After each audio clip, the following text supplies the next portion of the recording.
right. Well, good morning, everybody. We're just going to see who we've got attending here, and we're really pleased to have you with us. We'll do some introductions here in a little bit. Looks like we've got a little group, and normally this is my experience is this is kind of like church. You know, when you first get there, there's hardly anyone there, and then a little bit in, all of a sudden the place fills up. So that's been our experience on these. But my name is Alan Mua, and I am the current chair of the Washington Alliance for Quality Recovery Residences, or WACR. And I have with me today, really happy to introduce you, if you don't know him already, to Jason Bliss. Jason is our new, as of a month, a little more than a month and a half or so ago, our new executive director at WACR is Jason. And Jason comes to us from Oxford House, where he was the regional coordinator. So has a lot of experience, years of experience in recovery housing, specifically the Oxford model, and is very quickly just learning what we do here at WACR. And so Jason and I will be co-facilitating today for a good part of the day. And also want to introduce Milena Stott, who isn't with us now, but she'll be with us this afternoon. She'll be doing a couple sessions on some real specific topics. But we are here for to basically from now until about 3. We'll have a lunch break. 12:15 is when that's scheduled. So we'll walk through the schedule. But anytime, because we're here for this sort of prolonged period of time, want to be sure you feel free to chat in questions, comments, and Jason has agreed to monitor those along the way, and he has full power to interrupt whatever's going on to make sure that your questions get answered. So we really want to hear from you and make this as interactive. And I don't know about you, but when I'm in these things, it helps me to participate, to sort of stay engaged and stay connected. So we really welcome that. And because there were enough people, so many people registered, we didn't use the meeting format. We're using the webinar format today, but we're always asking the question of what's the best format to use. And we may vary that in future webinars to have more kind of face-to-face interactions with you. But anyway, with all of that said, we're here today to do what we're calling a Recovery Housing Summit. Another way to talk about that is kind of Recovery Housing or Recovery Residences 101. We just want to be sure that you get an overview of what recovery housing about, kind of the world of recovery housing and recovery residences specifically, what we do, and we're gonna. So as we walk through the agenda, you'll get a sense of some of that detail. But we are really glad to have you with us, and hope this will be a productive day for you. That there will be things that you get out of it.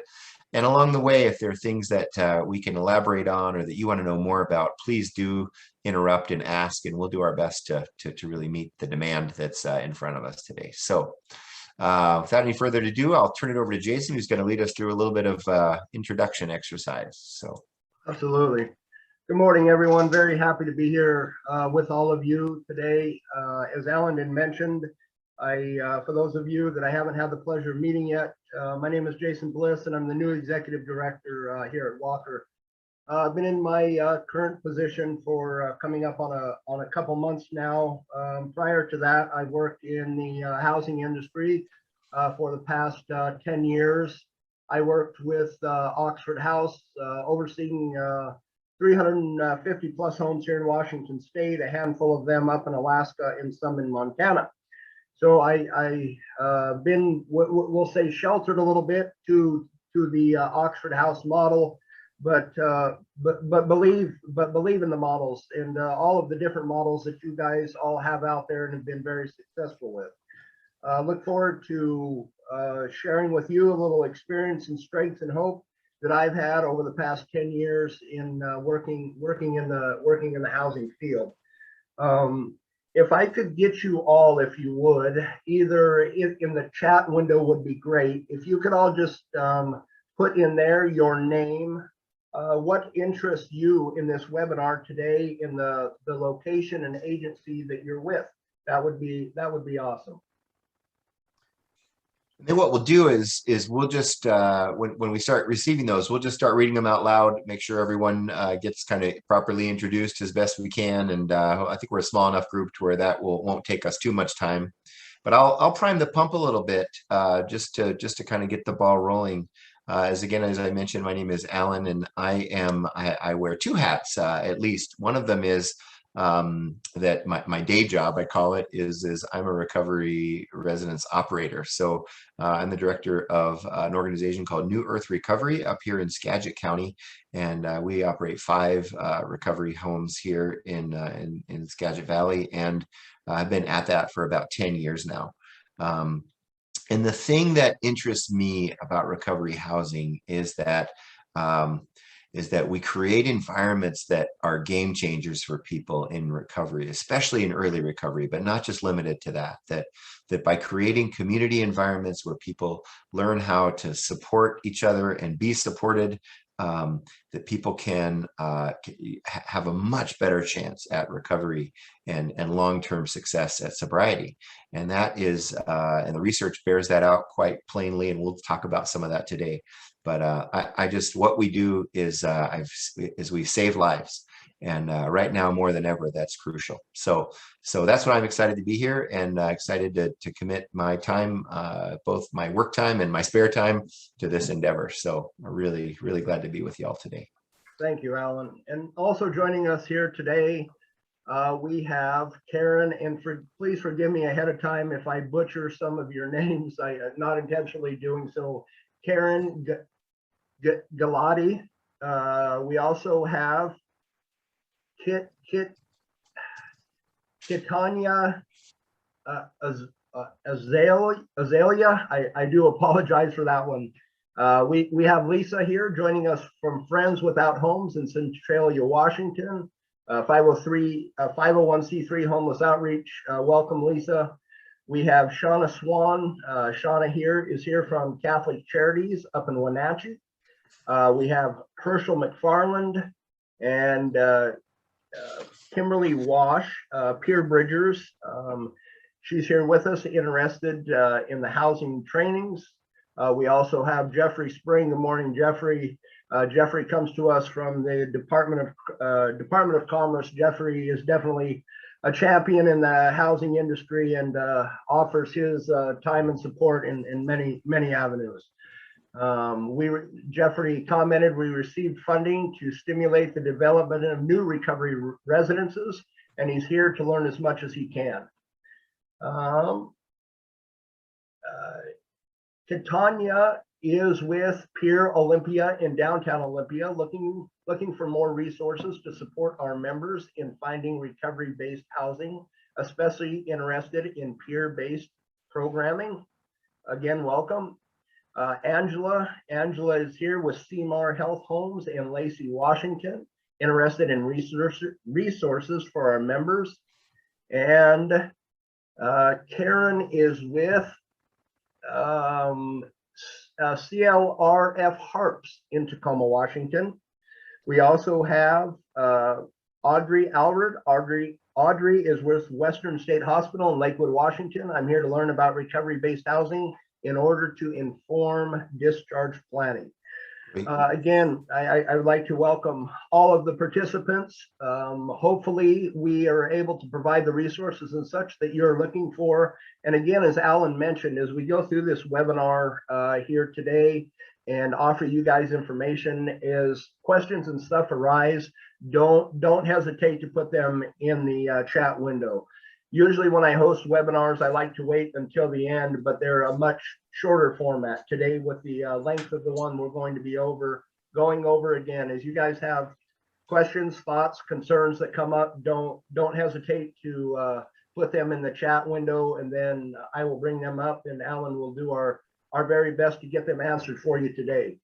With that being said, there may be questions from time to time that we're not able to answer or don't have the answers for. But I will gladly take notes, and the person who posed the question, I will do my very best to come up with an answer for you and get that back to you. With that being said, I'll go ahead and turn it back over to Alan. All Right. We know that other people will be joining. If the experience is any indicator, we know that there will be other people joining along the way, and we'll try to break in and welcome them as well. So we know the list will be growing. But um, I want to just talk about, here's the kind of the agenda. Here's what we're going to do today. We've already done some introductions. We're going to kind of give you some foundations for recovery housing, some big ideas.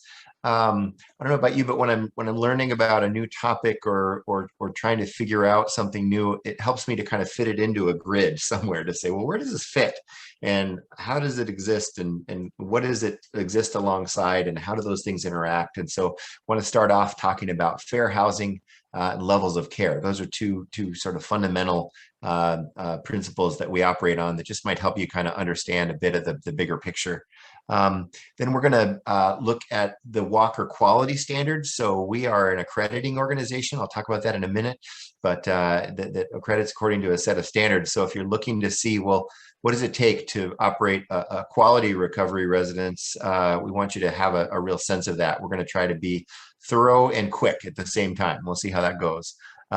Just want to give you fair warning about lunch breaks. So as you're planning your day, you kind of know when we're planning to do that, and we'll stick to that. So we're promising it, and some of this other stuff may move around depending on how we get through it, but want to be sure you know when the breaks are.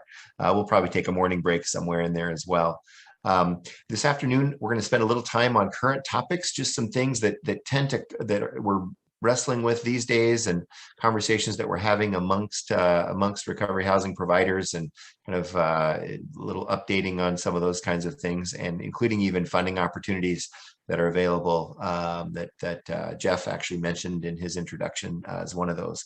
Then we're going to talk about that connection piece. So how does recovery housing connect to other organizations, agencies? How do we work together for the good of the people that we serve? And so that's a really crucial topic. And Milena Stott from the Fletcher Group will be joining us to have that conversation. It's a real passion of hers for sure.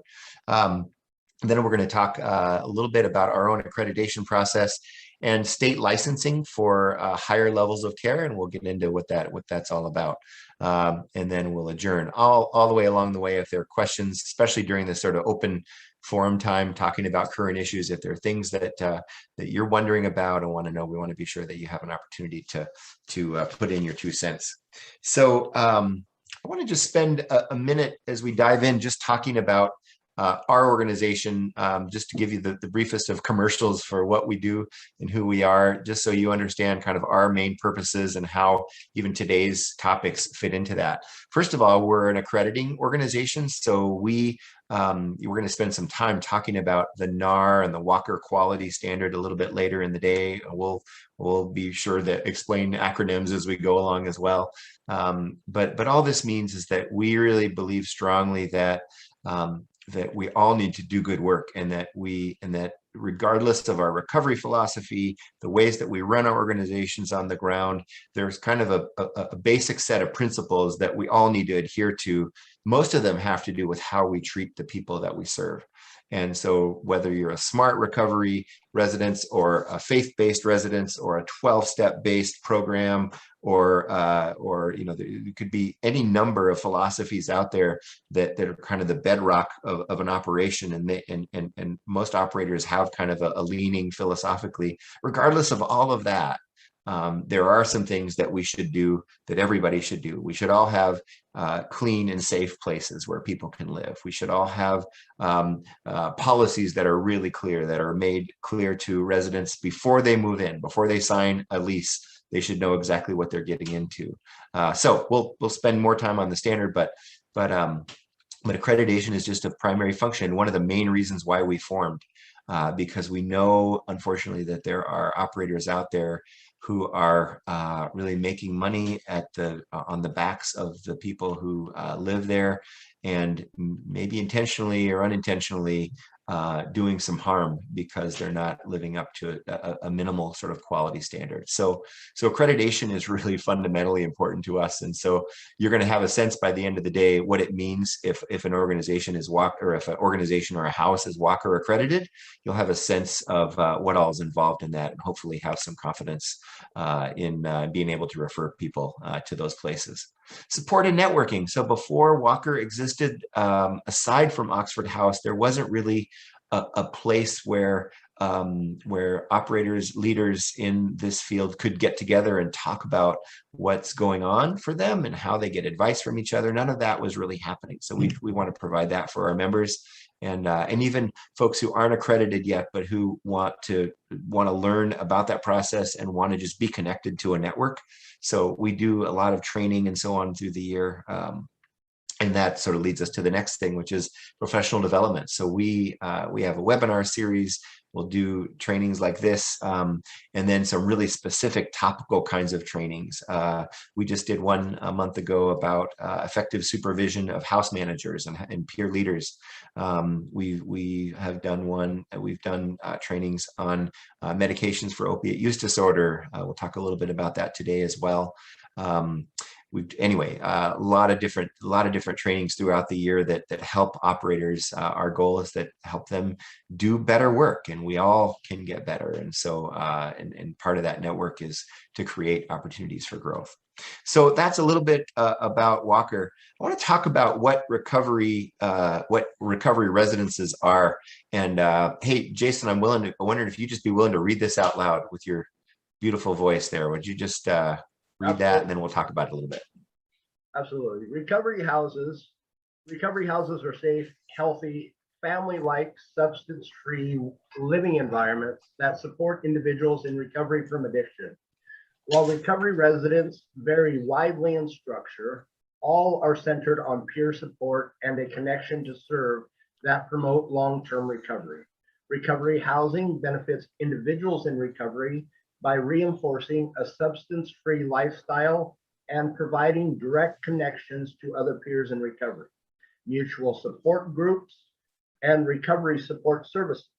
Substance-free does not prohibit prescribed medications taken as directed by a licensed prescriber, such as pharmacotherapies specifically provided by the Food and Drug Administration, FDA, for treatment of opioid use disorder, as well as other medication with the FDA approved indications for the treatment of co-occurring disorders.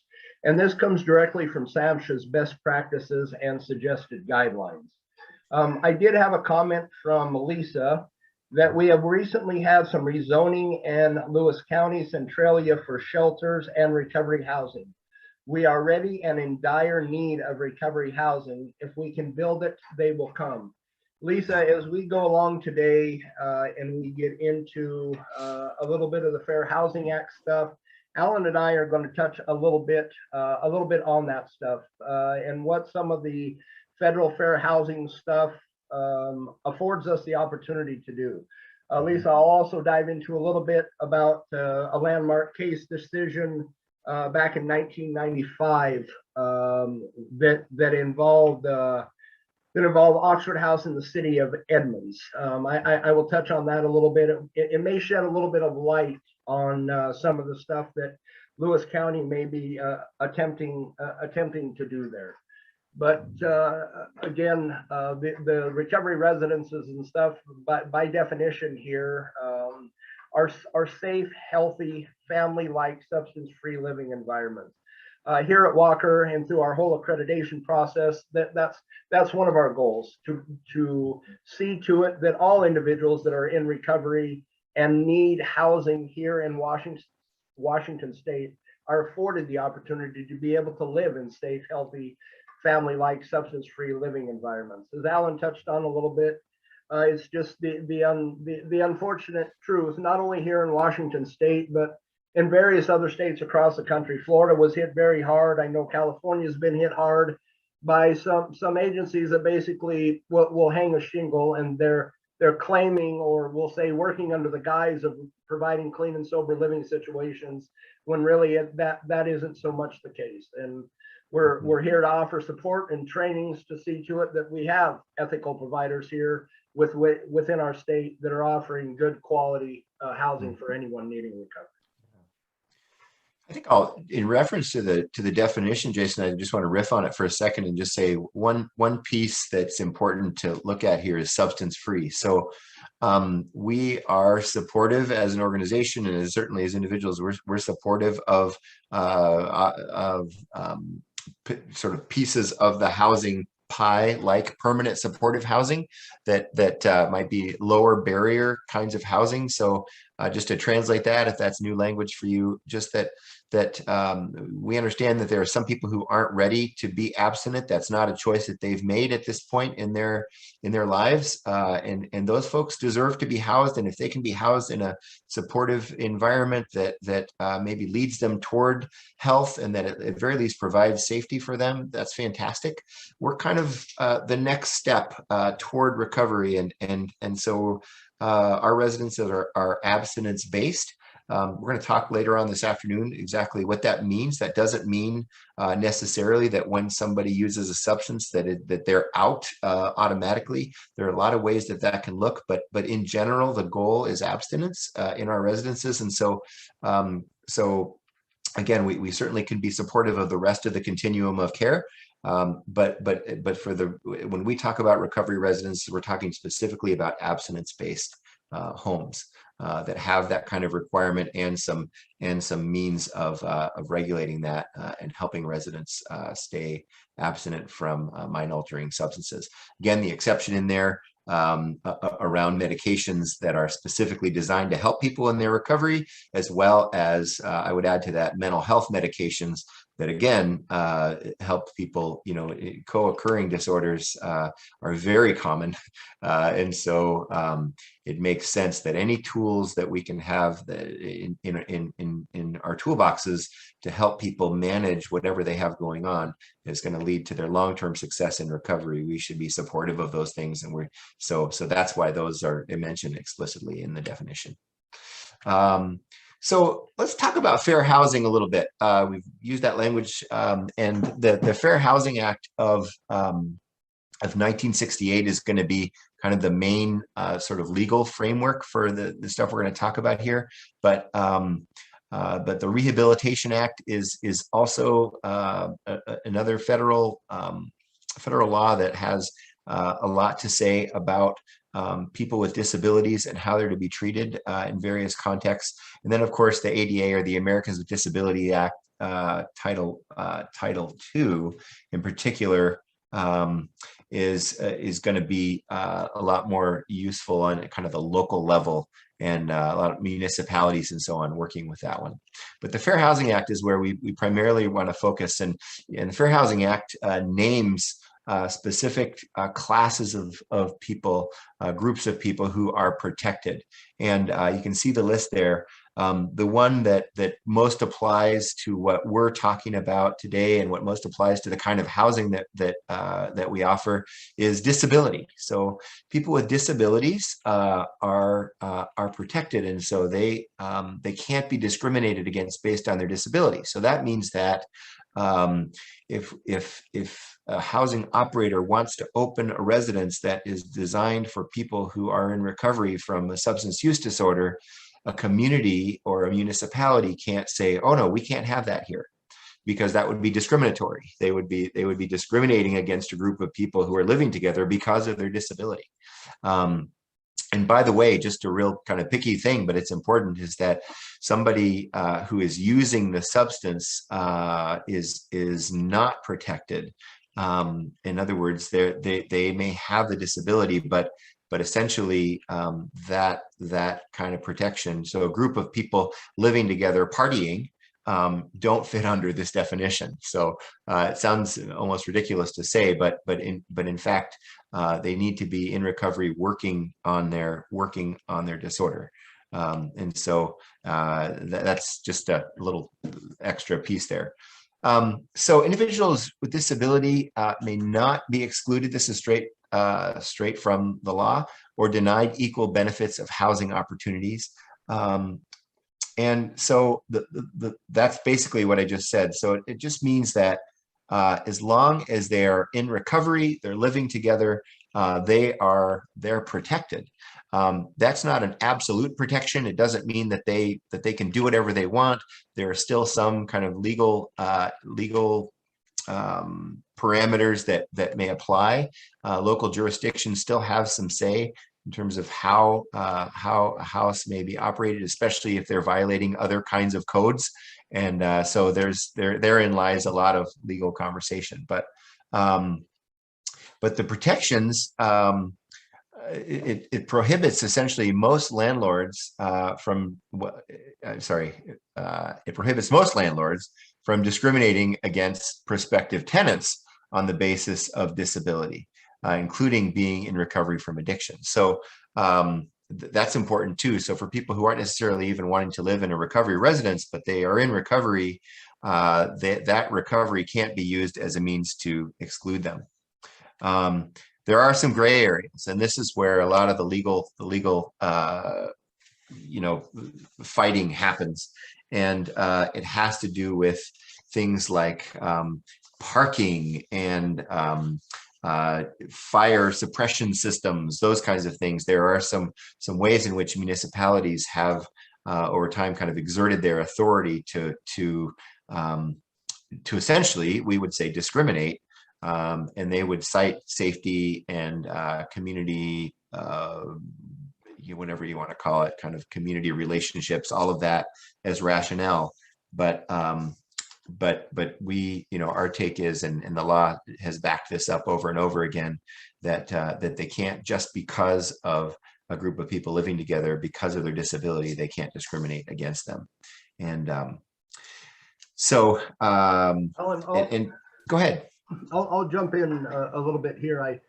Elaborate a little bit on the reasonable accommodations and how reasonable accommodations how the reasonable accommodations work directly in relating to disabilities, and a lot of us here that provide housing and need to gain more housing residents.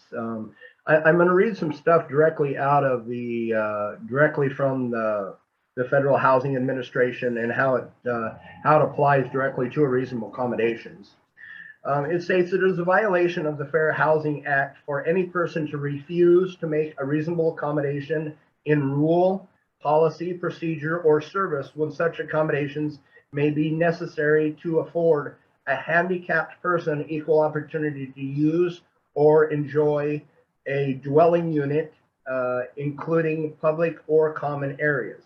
And again, by law, if a person has a drug or an alcohol or a substance abuse disorder issue, they are considered disabled by the Federal Fair Housing Act.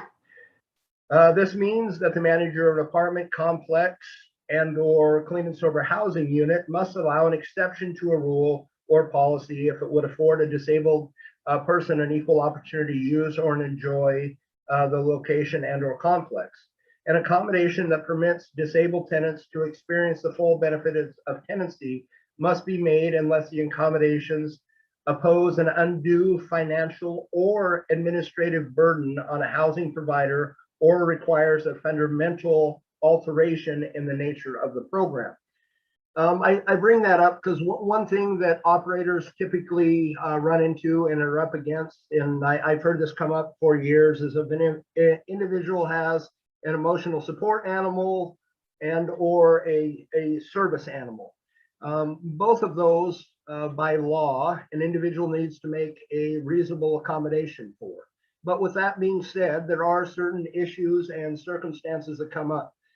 When one makes that a reasonable accommodation and for that handicapped or disabled individual to be able to move into that home, that comes with a set of standards and understandings that the person is going to care for that service animal or that therapy animal. They're going to watch over them. They're going to be with them, and they're going to see that animal is taken care of. We run into situations in the past where individual houses have made reasonable accommodations and they've allowed a service animal to come in where they won't watch the service animal. They'll leave the service animal there. They'll take off for all day. that service animal may urinate all over the carpet. We've had situations come up where a service animal has moved into the home. That service animal may bite other members there in the home. I've ran into where it has happened, where service animals have moved into the homes, and children have actually been bit. Yeah. Where it becomes a burden on the housing provider to have that animal there in the home, and the animal is doing more harm than good, then where the homeowner has made that reasonable accommodation, that the grounds for that reasonable accommodation cease to exist anymore. And under those grounds, a homeowner can then ask that person, the service animal or therapy animal, be brought into compliance, that they watch the animal, take care of the animal. And if they don't, then the housing provider then has the authority and legal grounds to ask that individual to leave. A bit more than I'm going to read on in here, just for the purposes of education.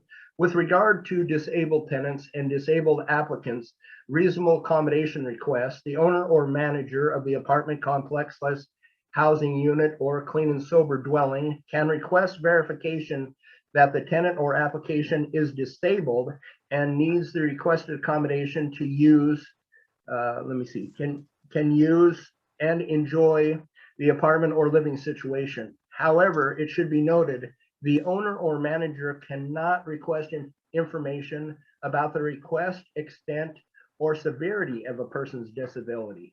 Furthermore, if after a disabled tenant makes a reasonable accommodation request, the housing provider delays responding to that request, after a reasonable amount of time, the delay may be construed as a failure to provide the reasonable accommodation. So for those of us here that are in the field of needing to make reasonable accommodations, once you get that request in writing, or that person has made that request to you, please be sure that you follow up with that in a timely manner, because if one doesn't and one decides to go to file this discrimination suit, a person can be held liable just simply for not acknowledging that. Not acting quickly enough on it. Yeah. I want to touch a little bit on a landmark decision on the flip side of that, that was made in 1995. The city of Edmonds, going back a little bit, Lisa, to answer your question here, and it should be noted, the city of Edmonds kind of took the same stance that it sounds like Lewis County Centralia is taking now. They have zoning laws and such in place that prohibited any more than 5 individuals who are not directly related to live under the same roof. They did this in order to not only push Oxford houses, but other sober living homes that were in the area out of business. Oxford House took the position, absolutely not. We will not comply because we're disabled individuals and we fall into the Fair Housing Act protection. The city of Edmonds decided that they were going to go ahead and file suit locally. Locally there in the district court. The district court originally sided with the city of Edmonds, saying that our local zoning laws supersede and trump any Fair Housing Act. It then went up to the Superior Court there in that county, and unfortunately they made the same ruling. And then it was later turned over to, this I believe happened in 1994. It was then turned over to the U.S. Supreme Court in the Ninth Circuit. An argument was heard in March of 95. For those of you who don't have a whole heck of a lot of knowledge on the Supreme Court, once oral arguments are made, it can take the Supreme Court a rather long time to issue an opinion and a dissent. In this case, it took them literally less than 60 days to issue their opinion and dissent. The former Supreme Court Justice, the late Ruth Ginsburg, issued her dissent, And she said, absolutely not, that recovery homes and Oxford houses are protected class under the Federal Fair Housing Act, and as such, they will be allowed to stay. And the Federal Fair Housing Act does trump any local zoning requirements in the regards to clean and sober living. So even though we have individuals out there, I dealt with it for years and years when I was with Oxford House. I would have zoning officials, county commissioners, various different people call me on the phone and say, hey, we have local zoning ordinances that directly prohibit you from being here. You have too many people living under one roof. You are not a protected class of individuals. I usually would have a very brief conversation with them. And I'm just going to assume that it's the case over there in Centralia as well, that it's a lack of education and understanding on their part. If any of you run into this directly, I would encourage you to have an honest and open and frank conversation with them that yes, in fact, we are a protected class under the Fair Housing Act, that the Federal Fair Housing Act does trump any local zoning laws. And if they need further information on that, the landmark case of the City of Edmonds versus Oxford House is out there. It's widely available. Any of you can Google it on the internet. Time and time again, that's usually what I do. And then I just simply forward them a link where they can click on it and read over it. And 9 times out of 10, that is the last that I hear from them about such an issue. A lot of them will, like I said, will try to put these laws and such in place, and hopefully that people aren't informed about the Supreme Court decision. But yeah, I would encourage any of you that run into obstinance from any of your local city councils or county to help educate them. And like I said, this resource is out there and widely available. Karen had posted a question, and I'm sure we will cover this a little more. It says it's typically meant that if that out now within some residences, do you need to be an accredited recovery residence to enforce these kind of rules around substance use? Karen, we will dive into that, and we will talk about it a little more. What the return use policies look like, and they vary greatly from some individuals being asked to leave literally in 15 minutes, and others have more lenient policies. But to answer your question directly, up until now, no, a person did not have to be a accredited recovery house to be able to do that. Oxford House has had a stern, fast 15-minute rule, policies and procedure in place for years. And most definitely, they have not been accredited.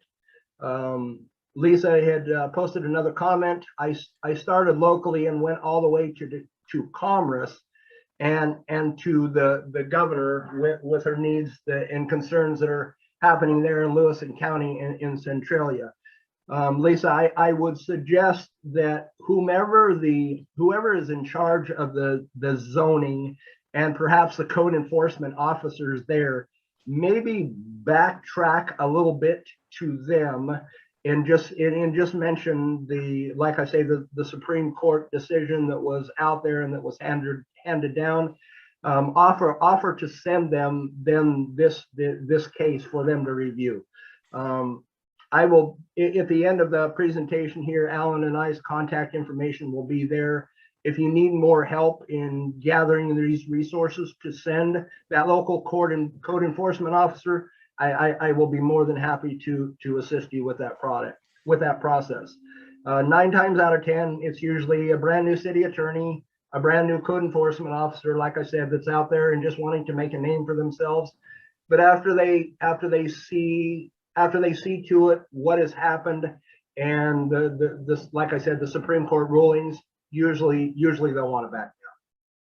So I'll pile on here a little bit. There is a lot of nuance, and so and these folks locally are looking for ways do what they want to do. And so without knowing the specifics of the case or even what the zoning concern is, that we've got to be careful here to give you advice. I will point you to one document that's on our website, which is there's a joint statement between the Department of Justice and the Department of Housing and Urban Development. That's on our website in the resources section.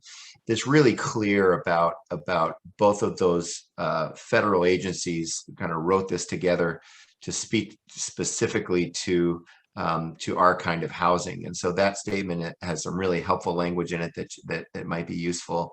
I've used it here locally, actually, with our fire marshal, who was interested in us installing sprinkler systems, which would be so prohibitively expensive that essentially the case we were making to him is that it would make it impossible for our folks to live in the kind of housing that they desire to have, which is kind of a paraphrase of the language in the law.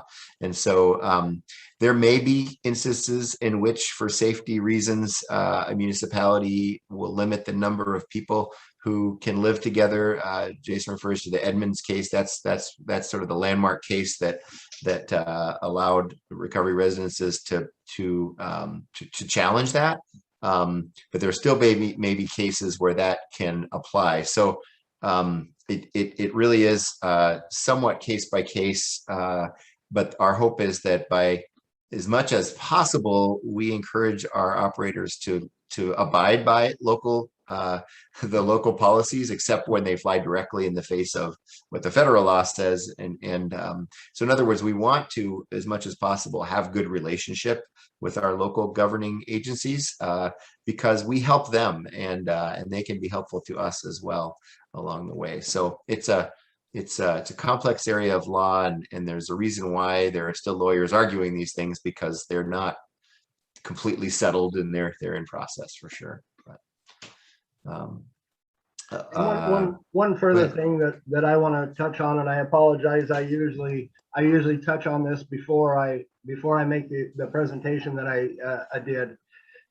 Folks, I'm in no way in shape or form a lawyer or a legal professional. It's just the things that I share and have shared with you directly relate to me working in the field, and it's just some of the things that I personally come up against in working with housing providers. And again, nothing that I share with you comes definitely from a legal mind or a law degree, but I'm here for you guys, and we'll do my very best to help you with the experiences that I've been through over the past years.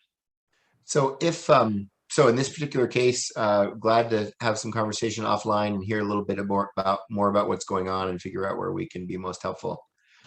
This slide has been up here during this conversation. I realize it's not directly related to what we're talking about, in that it's sort of the next phase here, which is that as a provider or an operator, or especially if you're operating in the role of landlords, there are some things that are worth paying attention to that we do not have to. There's some sort of exceptions. So if somebody is behaving in a way that can be considered a nuisance, in other words, if they're so disruptive to the home that it's disrupting what's going on there, as long as there is a good process for some sort of a disciplinary process that gives someone an opportunity to remediate, do something different, then there's an opportunity there to ask that person to leave via process. Somebody who has poor credit, we're not required to rent to them. I always chuckle at this one because, frankly, I don't know that we've ever rented to anyone who doesn't have poor credit. But it is something that if that a landlord or operator can use to say, boy, we just can't take that financial risk. But again, it's almost by definition, a lot of the folks we work with really can come to us with some really complex financial past. But it's okay to ask about that and to dive in there. Or if a person is unable to pay charges, this is obviously in question these days because of the eviction moratorium, which probably isn't worth getting into here, but it is. We certainly are counseling our folks that they need to abide by the moratorium And if there's a reason to remove somebody, it needs to be really well documented, and it needs to be a real deal concern, probably more related to number one or to a sobriety requirement that has been violated and really been worked through, trying to give, again, the resident every opportunity to remediate and do something different. So these are just some protections still that are worth just saying for folks, so that the protections of the Fair Housing Act aren't absolute. That's kind of a way that I would just say that, and that there's a lot of back and forth, case by case, in terms of how those things are handled. Jason, anything else on fair housing? I think we can move on, but I want to make sure, or does anyone, any comments or questions come up that we need to address? And Alan, you touched on this a little bit here just a minute ago about some of the protections in the eviction moratorium and such that's out there in place. When the eviction, with the eviction moratorium in place, and I realize that eviction moratorium, to my knowledge, has ended on a statewide level, but several cities and counties have chosen to continue to keep that in place. I believe that, especially up in King County right now, and various different other places, with eviction and moratorium in place, yes, there's a moratorium in effect for general evictions.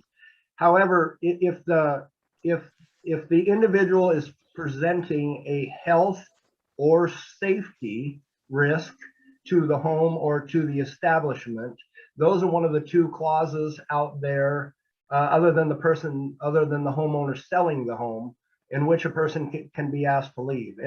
And health and safety can be interpreted very, very broadly. And again, you all are going to have to do a little bit of research to see exactly what that is and how each county that currently has the moratorium in effect. But with that being said, if a person is not following health and safety standards that you have put in place in your home, you've well documented that the person is not following that. You've given the individual opportunity to change and tried to provide them with some resources to change.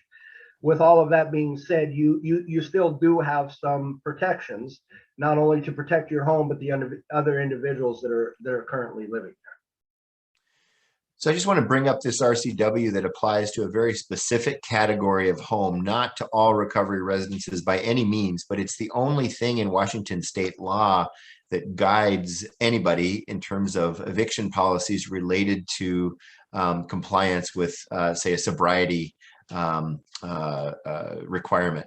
And so it's just, so our sense is that if pressed, the court may very well at least point to this RCW and hold everybody to it. So we like our operators to be aware of this. And, you know, at this point, legally, they can have policies outside of this. But this basically, again, as I mentioned a few minutes ago, gives tenants the opportunity to do something different. And it gives them a grace period to change their behavior. And after that grace period, then if the behavior continues, then it's in the RCW, that the Revised Code of Washington, which is our statutory law, that that someone can be evicted from the premises for a violation of that policy. So just want to make you aware of that if you're an operator or know somebody who is. This doesn't apply broadly, technically, to all residences, but because it's out there and it's in the RCW, it applies specifically to a licensed recovery house, which is a level above most of the homes that we're talking about here. It's just worth knowing that it's out there on the books. I want to pivot, if I can, to levels of care, because we promised you a break at 11, and I want to keep that promise, and I want to walk through this real quick.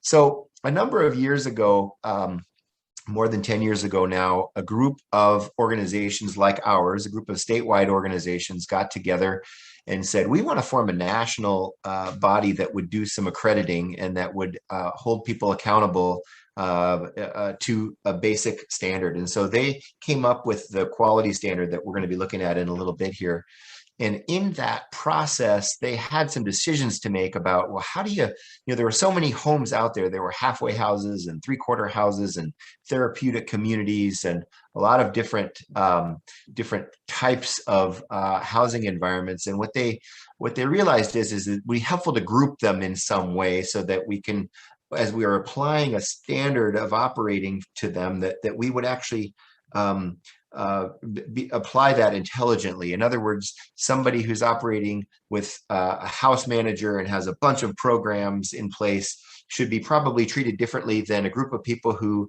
agree together to split the rent and just they have some sobriety guidelines for themselves, but they don't have all those other support systems. They can't really abide by the same standard necessarily in every category. So they needed to come up with a rubric for doing that. And what they decided on was levels of care.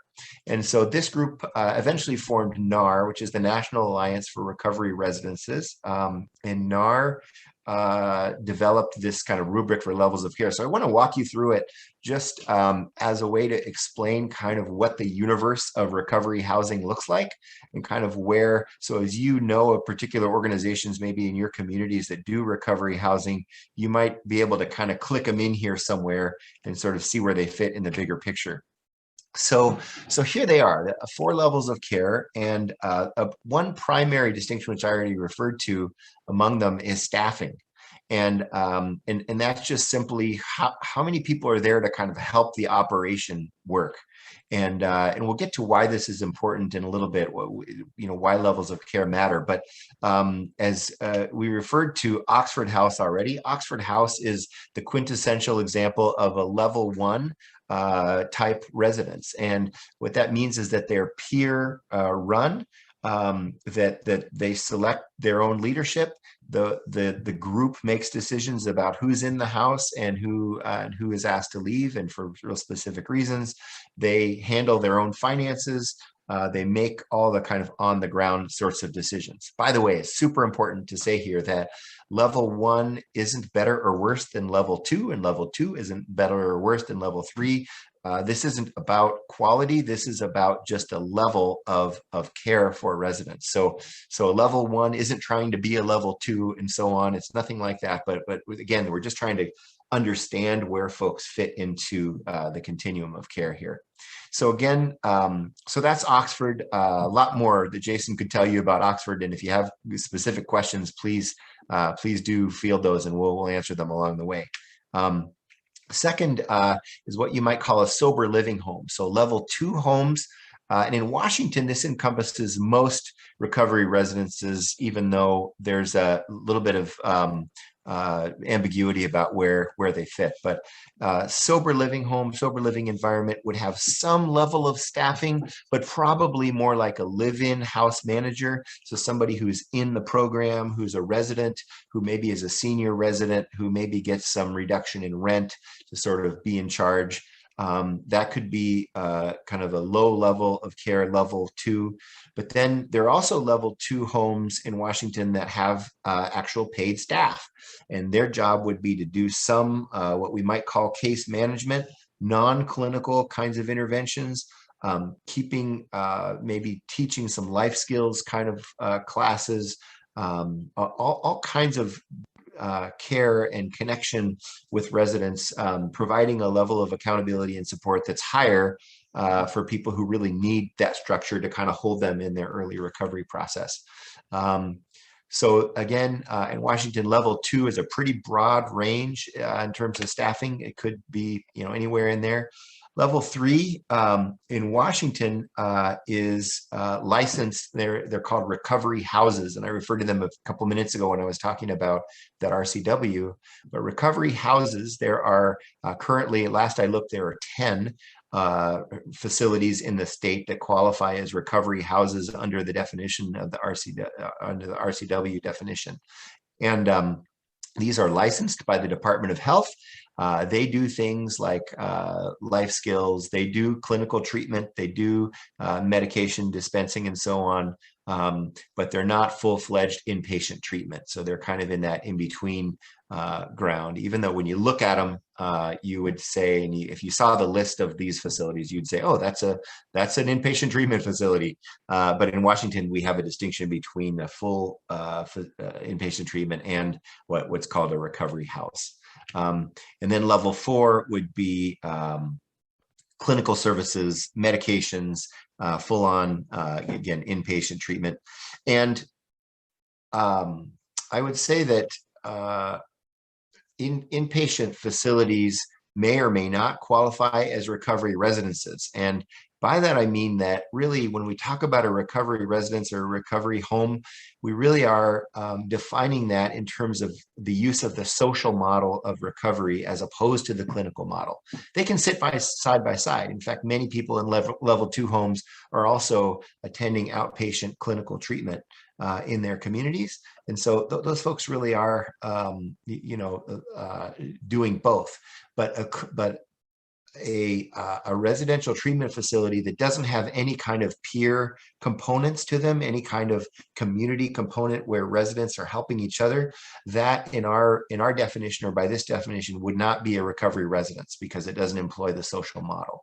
Most facilities have some version, maybe it's a peer panel or it's something like that. But anyway, just to be clear that that not all level 4 facilities would be considered recovery residences by this definition. So just another kind of set of lenses to look at this through. All levels provide housing, right? All of them have beds. So that's true no matter what. The social model, again, by our definition, should apply to all 4 levels. So we call it the secret sauce of recovery residences, is that residents help each other and they learn to live in community, and then that learning allows them to do recovery in long term really successfully. So the social model is fundamental. Then structured support starts somewhere in level 2.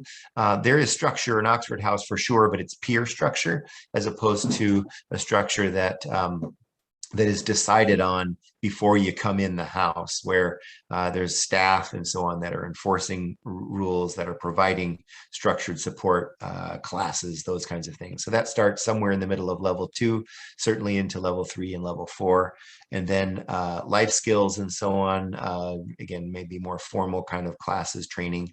That can happen in some level 2s, but primarily level 3 and level 4 are doing those kinds of things. And then just strict clinical environment, most exclusively, that happens in level 4 housing. There's one kind of sort of hybrid model where maybe an outpatient treatment facility or maybe a therapeutic court has a contract with the provider, or maybe they start their own kind of level 2 home that would accompany the things, the accountability and support that are available through the agency. So there might be an agency who does outpatient treatment, other kinds of services, who maybe decides, wow, our residents do so much better when they have good housing, and there's not good housing in our community, so we're going to start our own, and we're not going to do the clinical work in the housing, but we want people to be in a safe, supportive environment in their housing, and then as they come and they visit our facility to do the treatment piece.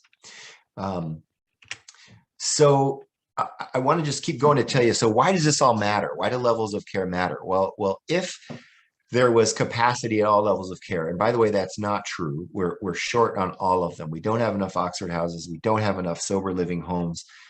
We don't have enough inpatient treatment beds most of the time. And so we're, this isn't the case. But if in your community you had all 4 levels of care available, where would it be best to put somebody? And so this is the piece that's really important. If you are a referral resource, to just know that kind of the big idea that we're trying to get across is that not all recovery residences are equal. They're very different in terms of what they have to offer. So how would you know where to best place somebody? Well, if somebody has a lot of recovery capital, and this is a term that's being used more and more, so hopefully you're familiar with it, but basically has a lot of resources, mostly social capital kinds of resources available to them to do recovery. They know where the meetings are. They have a support system. Maybe they're connected to their family still. They've been in recovery before, maybe a prior relapse. So they have a place to click in. If they have a lot of recovery capital, they're much more likely to succeed in an Oxford house and don't maybe need the higher level of care because they have these things already kind of in their wheelhouse. If their disorder is more severe, that might have to do with trauma, with ACEs kinds of things. There are things that have happened in their background, in their past. And by, if they did a drug and alcohol assessment or a substance use disorder assessment, it determined that their level of disorder was really high, and then they're going to need a higher level of support, especially at first, and then maybe later on they graduate to a lower level of care. Another one would be stage of development. This could be cognitive. This could be just social maturity.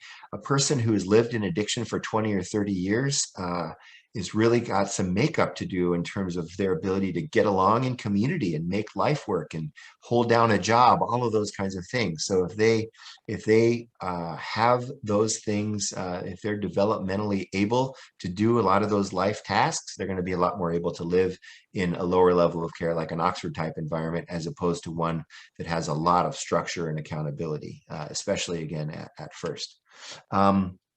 And then we really believe that no matter what level of care a person is in, that they really need to be in charge of their own recovery. So while they may be going into a structured program, the goal is always to be in touch with the resident about what their goals are, where they want to go, what's important to them. So when they sign up with a program that has a lot of requirements, there's still an understanding that they're going to meet those requirements, but they've determined that they want to be there because they need that structure.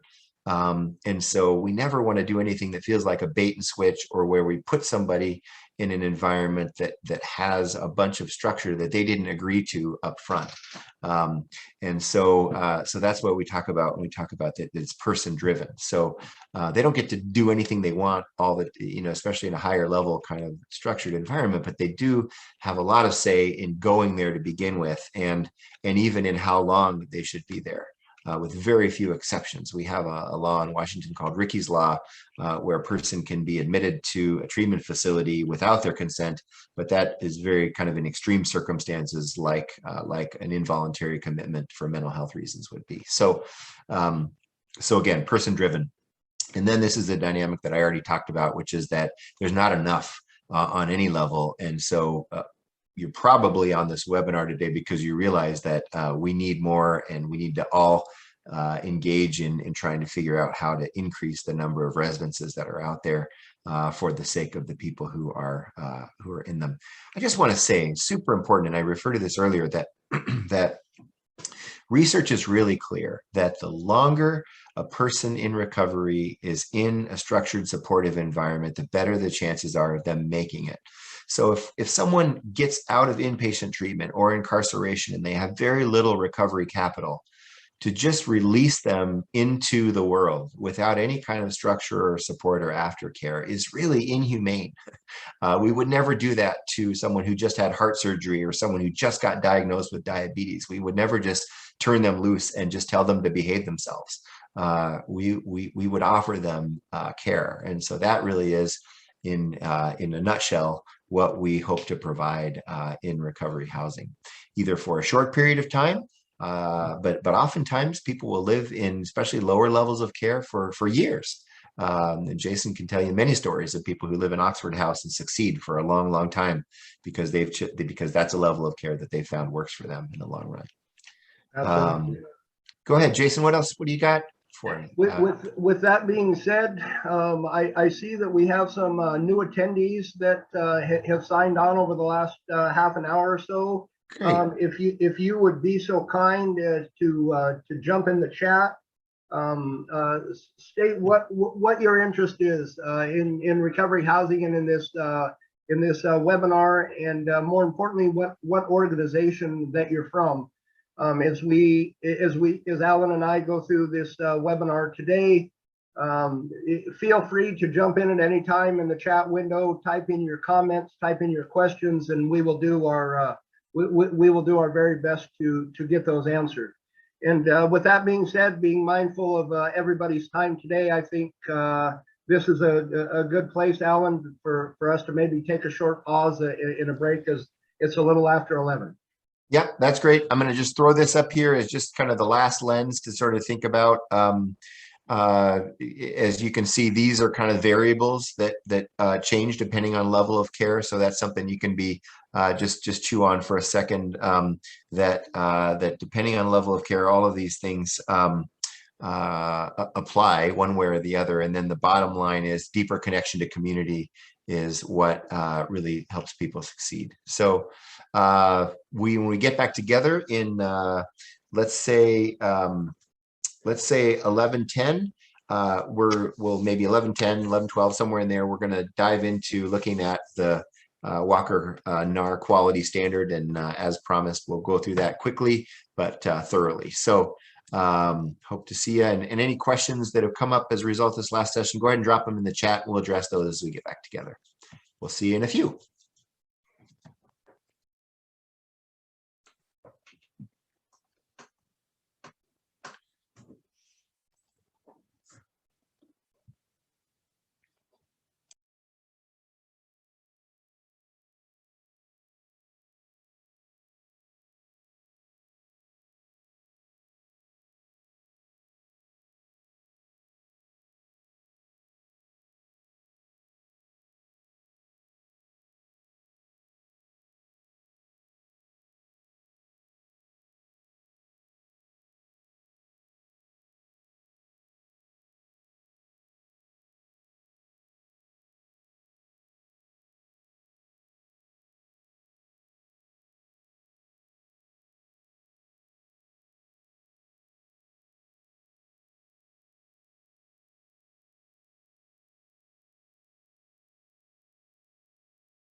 All right, here we are, back for more. I am just wondering, are there any follow-up questions, comments from the conversations around level of care that we just finished up before we dive into this next section? And then Jason, I don't know if anyone has chatted in yet with introductions. Would love to cover any of those. Yeah, no more introductions as of yet. I just put a comment there in the chat window. If you haven't already done so, if you could please just introduce yourself there in the chat window. What interests you about the webinar today and what agency you are with? Greatly appreciate it. And for those of you that are newer or joined a little bit late, if you have questions or comments that come up today during the webinar, the topics or anything that Alan and I, or later this afternoon, Milena may be discussing, feel free to type that stuff in the chat window. We'll do our very best to answer that stuff as we go along. And as I brought up previously, we definitely don't have the answers for everything, but we will do our best to reach out, do a little bit of research, get you the answers, and get back to you. Great, thanks, Jason. So I'm going to dive into this next section, and Jason, again, interrupt along the way. This tends to provoke some questions as we go along, but again, just to lay the context, these are the standards by which we accredit recovery residences. So not intending here to go into tons of detail, but if we have one objective for this section, it is that if you're a housing operator, that you get a sense of what it is that we're looking for. But I think most folks on the call aren't. So if you're with an agency or just wanting to know more about what we do, this will give you a real clear sense of what we're talking about when we describe a residence as being accredited. So in order to be accredited, the residence has to go through a process, and this is sort of the measuring stick that we use. You know what I'm going to do though, Jason? I think you said that you printed out the ethics from Walker, and I wonder if you wouldn't mind just real quick reading those aloud. That's kind of a nice sort of backdrop for the specifics that are in this document. So were you up for just reading that aloud, and yeah, then no, absolutely. I went directly on the NARR site. I've been spending quite a little bit of time there trying to educate myself with all of the NARR rules, policies, and procedures, and most of what we have here within Walker and the formation of Walker come directly from the NARR set of standards, as we're a direct affiliate of them. But I'll read for you the NARR Code of Ethics. There's 20 of them. Operators and staff of residents certified as meeting NARR standards shall value and respect each resident and put each individual's recovery, strength, and needs at the forefront of all decision making. To meet the obligation, we adhere to the following principles.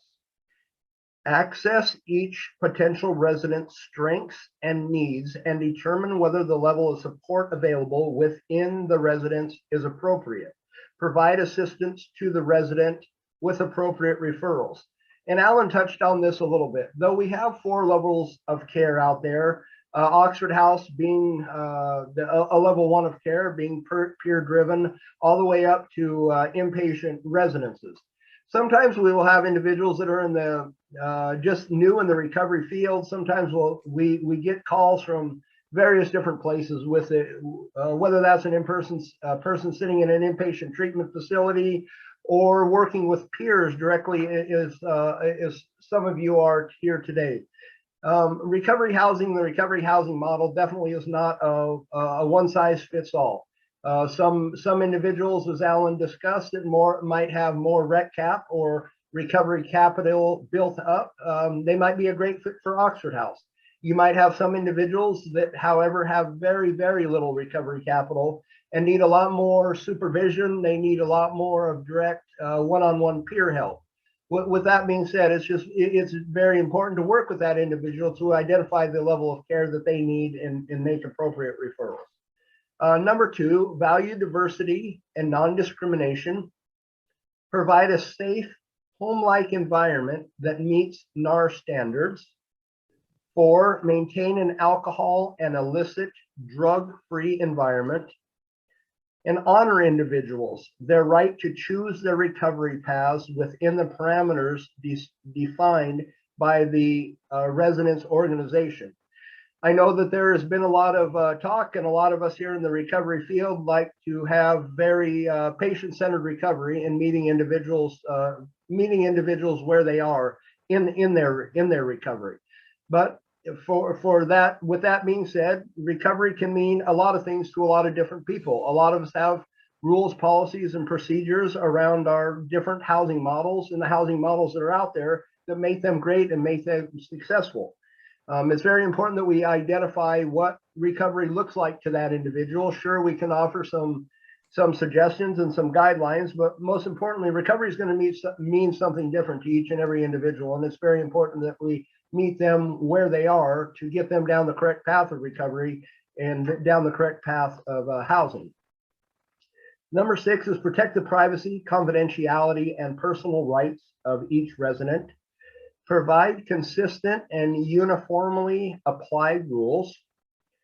Provide for the health, safety, and welfare of each resident. Address each resident fairly in all situations. Encourage residents to sustain relationships with professionals, recovery support services, providers, and allies. Take appropriate action to stop intimidation, bullying, sexual harassment, and/or otherwise threatening behavior of residents, staff, and visitors within the residence. Guys, this is the primary reason that we're out there and that we provide safe, secure housing for individuals. And Alan touched on this a little bit before the break. You know, it wouldn't be fair to send somebody with cancer or heart issues or any other medical condition back to an unsupported housing environment or unsupported lifestyle. They just wouldn't be successful there. Housing, in my opinion, is paramount in the key to a person's recovery. I've always said, and I've always preached, you can give somebody all the treatment, all the wraparound services, all of the other services that person may need.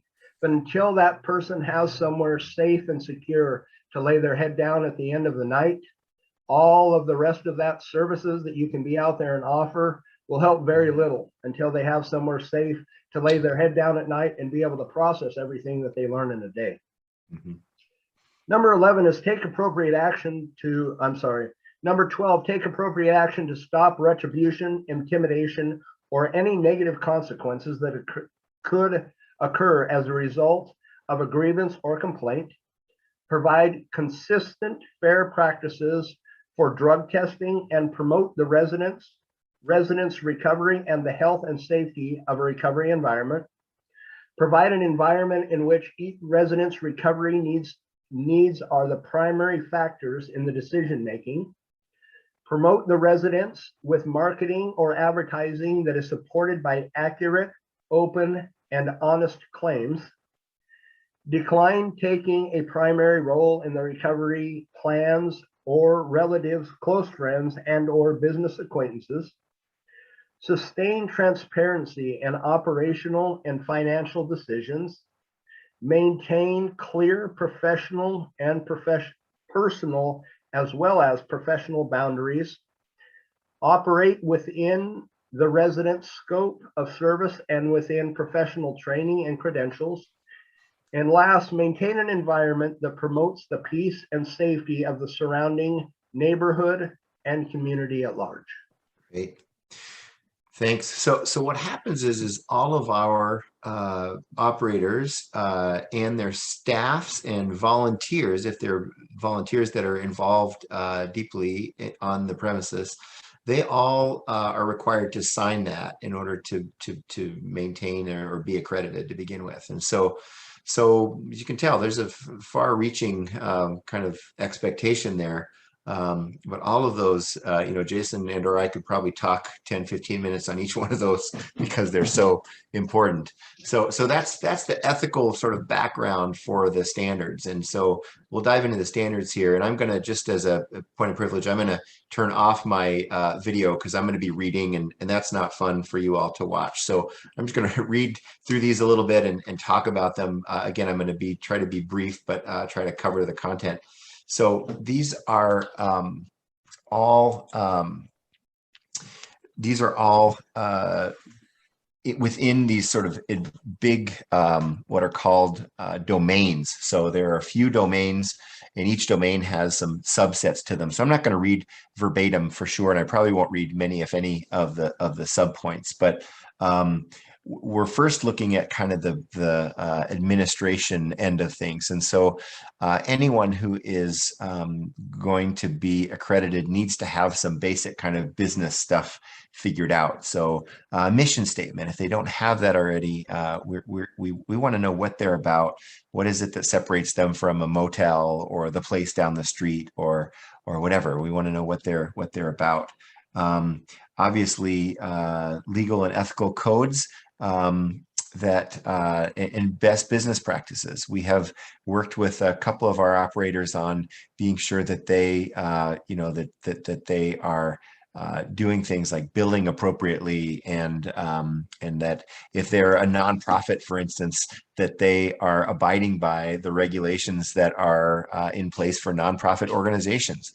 And it's not that we're the federal government or trying to meddle in that, but there's a fiduciary responsibility that they have if they're receiving funds from donors for their work. And so anything that would potentially damage their reputation could potentially damage our reputation. So we actually do get involved a little bit here and there on some of these kinds of business things. So you can read the list here as we go along. But we want to be sure that they have permission to use the property in the way that they're using it. And non-discriminatory practices, again, these have to do with laws, federal and state laws. Marketing, we want to be sure that they're not claiming something that is not true. And you can't put something out there. I don't know, I'm going to step in something here, but you can't put something up there in your literature that says that you cure people or that that people used to be addicted, but now they're not. Those kinds of things that are just overblown kinds of statements that really oversimplify a process. We would have questions about that. Background checks. So this is a safety issue, and that we're just looking for mechanisms that are in place to be sure that those are happening, so that people know who's in their homes and where they come from, what those backgrounds are about. Policy and procedures that ensure the following conditions are met in residence provider if the residents are working essentially for the operator. And this, I'm focusing on this one a little bit because it's a good example of the kind of detail that I think is worth paying attention to. So there have been over time operators who will kind of employ their folks, or maybe have kind of mandatory volunteer requirements. And so we just want to be sure if there's any kind of employment arrangement that's fair. That if a person is an electrician, that they get paid as an electrician, for instance. If there is a volunteer component, say, working in a garden or doing street outreach or something like that, that is disclosed to a person right up front to say, hey, this is a part of the recovery program that you're getting into here. And if that's not something that you're able to do, or that works for you, then this might not be a good fit. But they get a choice of whether they're going to participate in the program or not, and they can live elsewhere if this doesn't work. So most of this is about paid work. But you can sort of see the level of detail there. And we actually look at this one pretty closely because of so many. This is here because of there have been operators over time across the country who have really abused this one. So staff involvement in residents' personal financial affairs. This is important. We don't lend or borrow money from residents. There's just other ways that we can help them with their finances, but there are some boundaries there. So the next section is being financially honest and forthright. And I spoke about this before, that we really want to be really clear with residents about what they're expected to do financially, what happens if they can't, what a refund policy is if they have to leave, what will happen in those instances. All of that has to be disclosed ahead of time. And so you can see a variety of policies are required that we will look at, and just to determine. We don't have a lot to say, honestly, about what those policies are unless they're blatantly unfair, but those policies need to exist, and a resident needs to be able to see them before they move in. And then collecting data for continuous quality improvement. This is something we are going to be involved in statewide as an organization. So all of our accredited homes are going to be are collecting data on resident outcomes. It will be protected data, meaning we don't publish names or anything like that, but all of that data is going to come together to paint for us a picture of how we're doing in terms of helping residents achieve their recovery outcomes.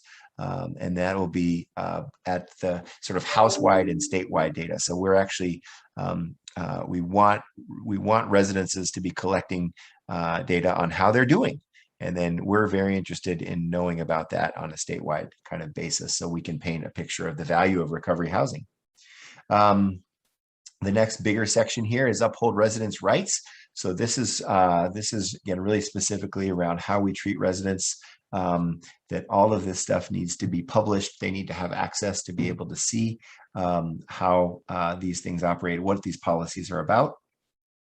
Resident information, same thing. So we all keep files on our residents, and so it really matters how where those are kept and how we keep hold of those things. I want to call your attention. I forgot to do this at the very beginning.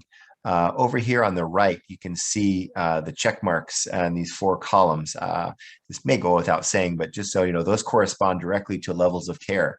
So if a residence operates in a specific level of care, they need to see if the standard applies to them. And you'll notice that there are a lot of check marks. In other words, most of the standards apply to all levels of care, but not all of them do.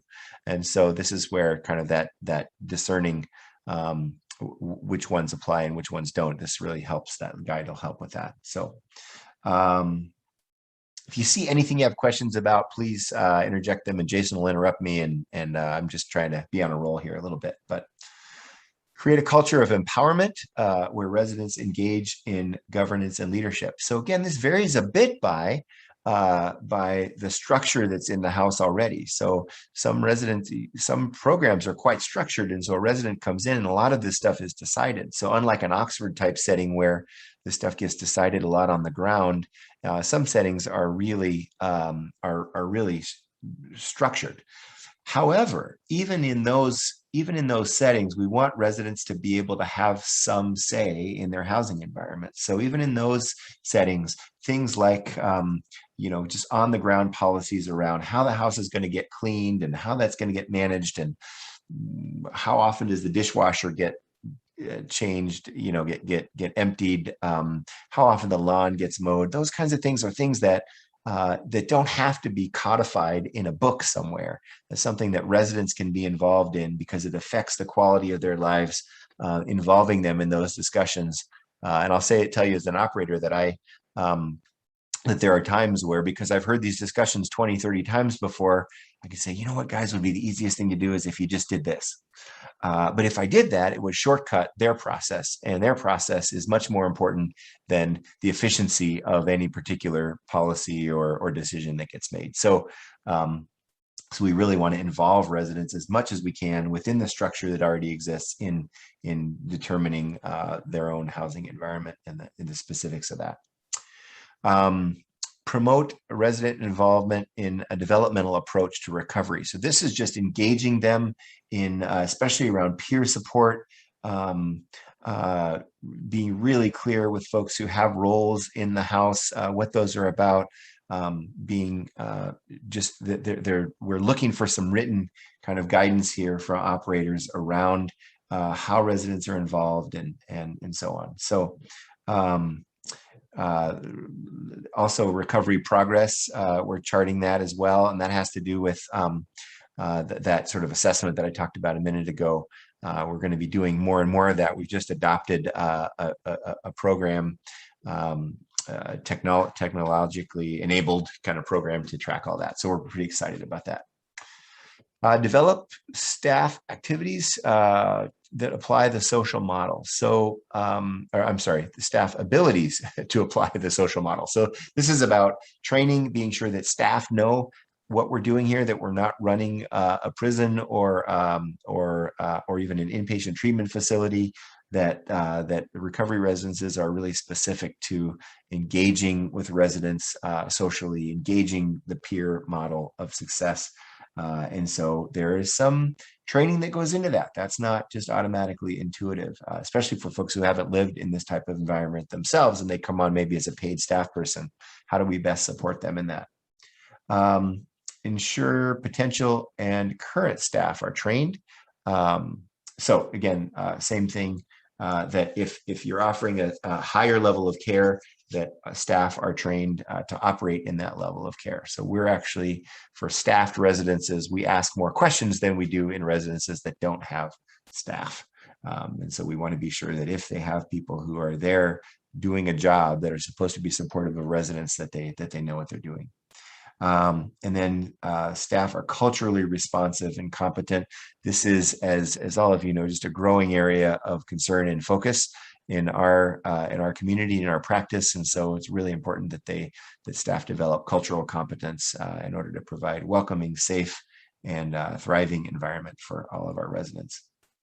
All staff positions are guided by job description. So again, in residences that have staff, and when we have like a house manager or a peer leader, we consider them staff. They may not be compensated in the same way that somebody who doesn't live in the house is compensated, but there is some level of compensation, and there certainly is a level of responsibility. And so we really want to be sure that they are that they have clarity about what their jobs are. Social model oriented supervision of staff. So we supervise staff in the same way that we want staff to be working with residents. And so we want to provide them the kind of level that they support, that they need in order for them to provide that to residents. So you can see them at some of the specifics there. Physical environment. So we come and we visit our residences. And so no house is accredited before a site visit happens, in which all of this stuff gets verified. So we want residences to be comfortable, inviting, and we want it to meet the needs of residents. So if we walk into it and it looks like an airport waiting area, or with those hard benches with armrests that are welded into the furniture, that's probably not what we're looking for. There should be art on the walls or something that says that makes this feel like a home-like environment, so it should be comfortable, and you should kind of know it when you see it, when you walk in the door. People should want to live there. So we have checklists that are the folks who do that inspecting. They walk around with those checklists, and we're looking for all of these kinds of things. And you can see, and we actually use documents that HUD has developed over time that really get a lot more into the safety kind of component. So we want to be sure that houses are safe, that there aren't too many people living in a particular space. Those kinds of things are all things that we look for. So it looks like a home, not a warehouse, and not a waiting room, not a hospital, those kinds of things. So anyway, again, feel free to interrupt as we go along here, but we're just cruising here. Provide alcohol and illicit drug-free environments. So Jason alluded to this earlier, and we talked about the value of abstinence. We're going to be looking for ways in which that is, we're looking for policies around how do we ensure abstinence. So we're looking for drug testing, drug and alcohol testing that's periodic and random. And also that's good, and so we're looking for the policy. We're also, while we're on site, looking for the cups. We want to see where those are and what the protocol looks like. And And then we also want to know what the procedures are around prescription medications, how those are managed and kept safe. And of course, eviction policies are also a part of this as well. So we're very interested to know that how, what those policies are. Again, we aren't weighing in too overly much on those, but those need to be disclosed to residents. And if any of those sort of borderline illegal or problematic, we certainly will advise our providers about that.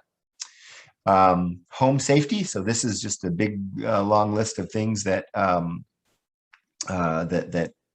we look at in safety inspections, and the list is much longer than this, but this just gives the overall parameters that it needs to be safe according to health standards, both local and state in our case. And then if there's any kind of federal, we use the HUD guidelines, which is pretty commonly applied in other agencies as well. So fire extinguishers, all of those kinds of things. So we do look at that. Health, smoke-free living environment. So we require that that if they allow smoking, that's in an outside designated area, that so that non-smokers aren't impacted by that negatively. And ultimately, some of our operators are really big into really helping residents quit, which is just about kind of the next step in their recovery process. And some are less engaged in that, but there's a diversity for sure in those kinds of things. Emergencies. So we ask questions about, are they prepared for fire? Do residents know how to operate a fire extinguisher? Also, naloxone kits are required. And so do people know where they are and how to use those? Recovery support. So here we're looking at not just is it a nice place to stay and is it safe and is it friendly, but is it also recovery focused? So what separates recovery residents from a boarding house or a motel room that's safe and comfortable is that it is actively helping people in the recovery process. So are people engaged? Are they working? Are they going to school? Is there some sort of active involvement on behalf of staff, even in helping facilitate those kinds of that kind of motion? Recovery planning, we want them to be engaged. Again, we want our residents to own their own recovery, but there are a lot of tools out there, really good tools that are available, and we're starting to implement across all of our homes to really engage residents and to help them even measure their success in being able to build recovery capital. Promote access to community support. So this doesn't happen in a vacuum. Really important that residents, operators are connecting their folks to outside community. When someone graduates from a recovery residence, we want them to be plugged in already to their local community, have those recovery supports in place outside of the home, so that one thing I like to tell my residents is the only thing that should change when you graduate from here is your address. In other words, those other kinds of things that you do, those rhythms in your life that you've established while you've been here, and the people that you've connected to, the meetings that you go to, all those kinds of things should be, should continue on, because those are the things that are keeping you healthy and building you up in your recovery process. So we really want to help them make those connections. We believe, we say this a lot, that the opposite of addiction is not sobriety, but connection. And so we want our residents to be connected deeply to their outside community. If all their connections are in the house, that doesn't help when they leave the house, because then they're kind of right back where they were. It's kind of akin to institutionalizing somebody, which is the exact opposite of what we want to do. So provide mutually beneficial peer recovery support. So again, that should happen in the house as well. And then of course, we're helping them seek that externally. But we want them engaged. There needs to be regular opportunities. We had an operator who we asked, well, when do the residents get together? And they say, oh, they see each other a lot. And we had to say, well, actually, we're looking for an actual house meeting that happens pretty regularly, that people can count on to be able to talk about what's going on in the house. And they really didn't have that in place. And so we were able to kind of advise them on moving in that direction. Let's see. clinical services in accordance with state law. So that only applies, of course, to clinical environments where those things are offered. But that if they are, that they're offered legally and done right. So pro-social behaviors and relationship enhancement skills. This is just, again, being really intentional about helping people connect. Recovery residences are a great laboratory for people learning how to get along with other people. So sometimes you don't get to choose your roommate, and often when you're in the work environment, you don't get to choose your workmates. So those are really good transferable skills there that we learn in living in community. The residents' sense of belonging and responsibility for community. So we want them actively engaged, not just being consumers of community, but being part of it. So we want them to learn how to engage in a family. And for some people, this might be the first time that they've lived in a functional family environment. So what can we offer them to help them do that well? And then we want to foster ethical, peer-based, mutually supportive relationships among residents and staff. So that's another restatement of some things we've said before, but we're looking to encourage our residents to be involved, to be connected. And then this is a little bit redundant from what was up above, but how are we concretely connecting them to community resources that are going to stick for them and help them in their recovery? Good neighbor domain. This is a vital one, and this has to do with NIMBYism, which we're going to talk about this afternoon. NIMBY stands for not in my backyard, and that is the attitude that neighbors or prospective neighbors have taken about recovery residences for time immemorial across the country. Is we don't want you here. Fine that you're doing this, but we don't want you in our neighborhood. And the only way to combat that is to be really great neighbors. And so we want our houses to be the cleanest on the block. We want them to be the places that look the nicest, where there are just no complaints. Sometimes in response to NIMBYism, I've said a couple times, boy, this is the only house in the block that is guaranteed to be sober. Where if somebody acts out in intoxicated ways, there's going to be something done about that right away. And so how do we help neighbors realize that accountability that we have in place in a well-run recovery residence is to the benefit of their neighborhood? So you can see here a lot of policy requirements around smoking, parking, noise, profanity, all those kinds of things that tend to come up. That we address those things proactively with our residents so that they're the best neighbors possible. Especially those of us who own our properties are going to be in those properties far longer than any one resident is going to be there. And so we need to establish good relationships with the neighbors because our residents kind of come and go. And so they need to know what's expected of them. So for the long-term health of those neighborhood relationships. So that's the brief tour of the standard. Believe it or not, that was brief. We can talk a lot more about those things, but that gets you just some sense of what we look for.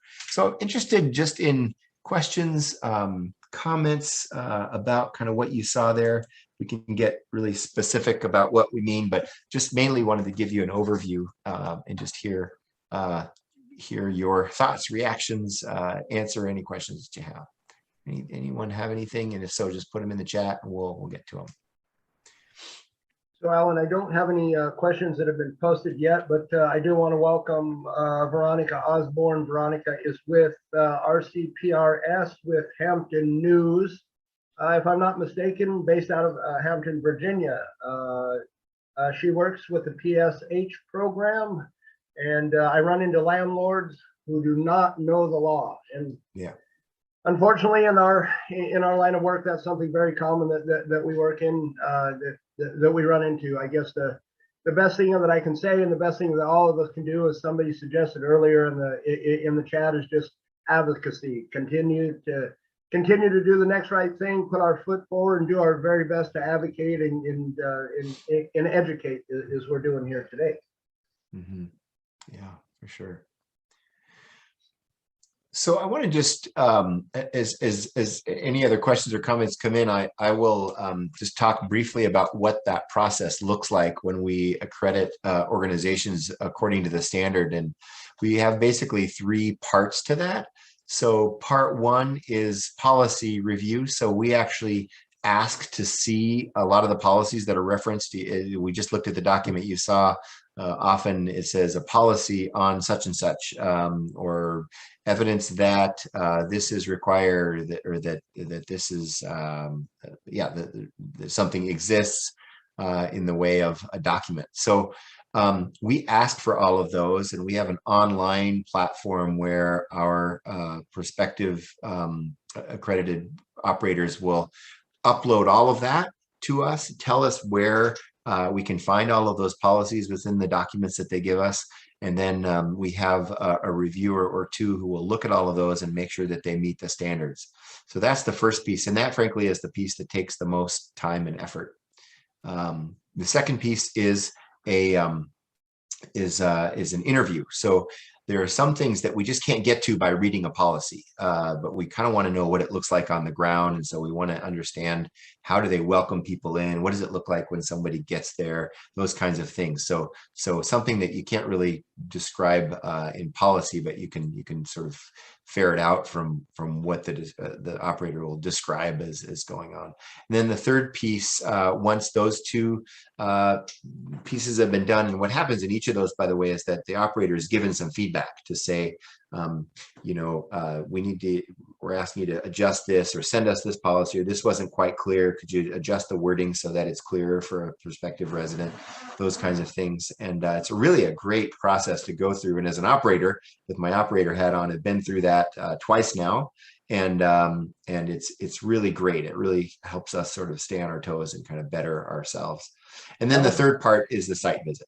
And so that's the piece that where we come and look at the facility. We give operators the checklist ahead of time, no secrets. This is exactly what we're going to be looking at, so that they have the most chance of being able to pass right away.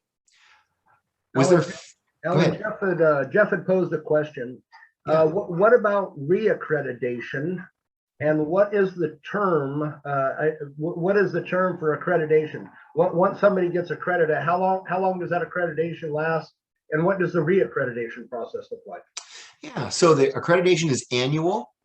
And so we've just now been able to really put that into place. So because we've been busy getting our process up and going, there are some folks who didn't get an actual annual accreditation, but now we're kind of we've got a calendar up and going to where when people's accreditation is going to expire, we contact them. So it's an annual process. The first time through involves those three segments that I just described in quite a bit of detail. We spend more time with an accreditation process than a reaccreditation. But then on an annual basis, then we'll revisit, we'll check in with the documents again and make sure that they're still current and that we have the most current documents. But again, we don't have to dive as deep. If the document hasn't changed and it's still in force and that's what they're still using, then we're able to pass them through that part of the process.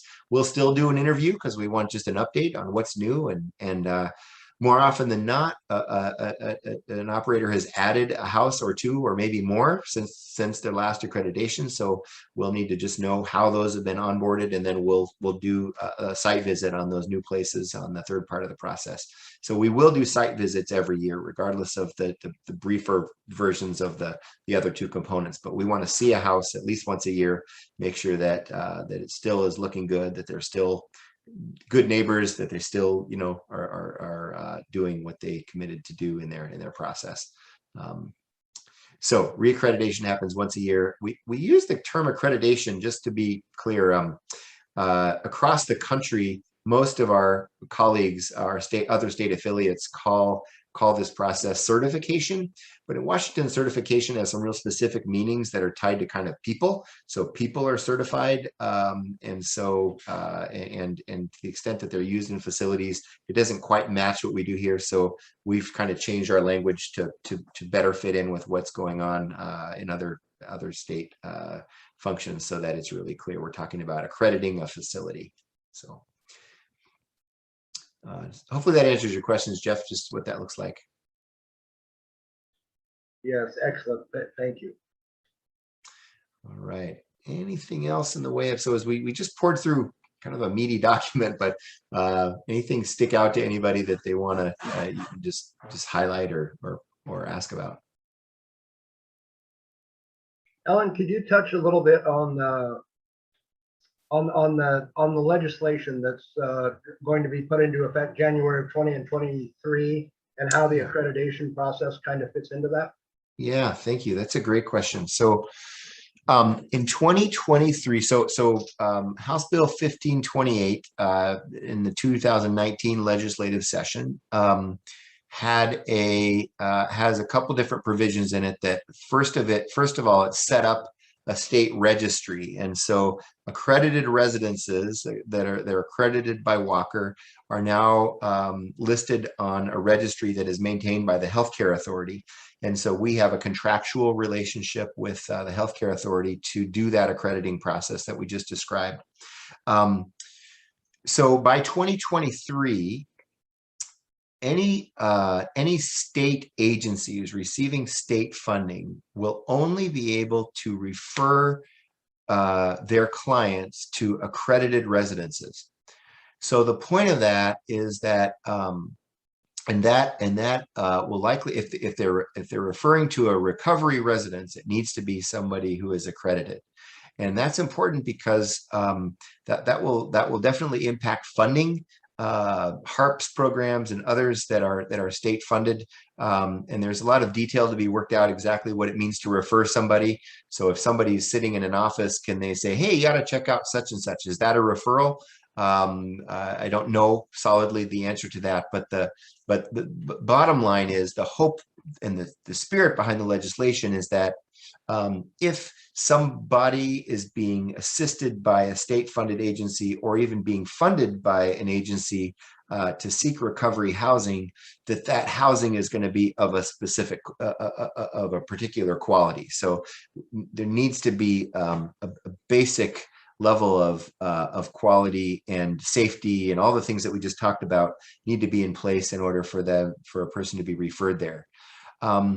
Our not so secret ambition is that people that organizations will seek the accreditation or they'll stop operating. If you're a recovery residence operator, it's in your best interest to get accredited.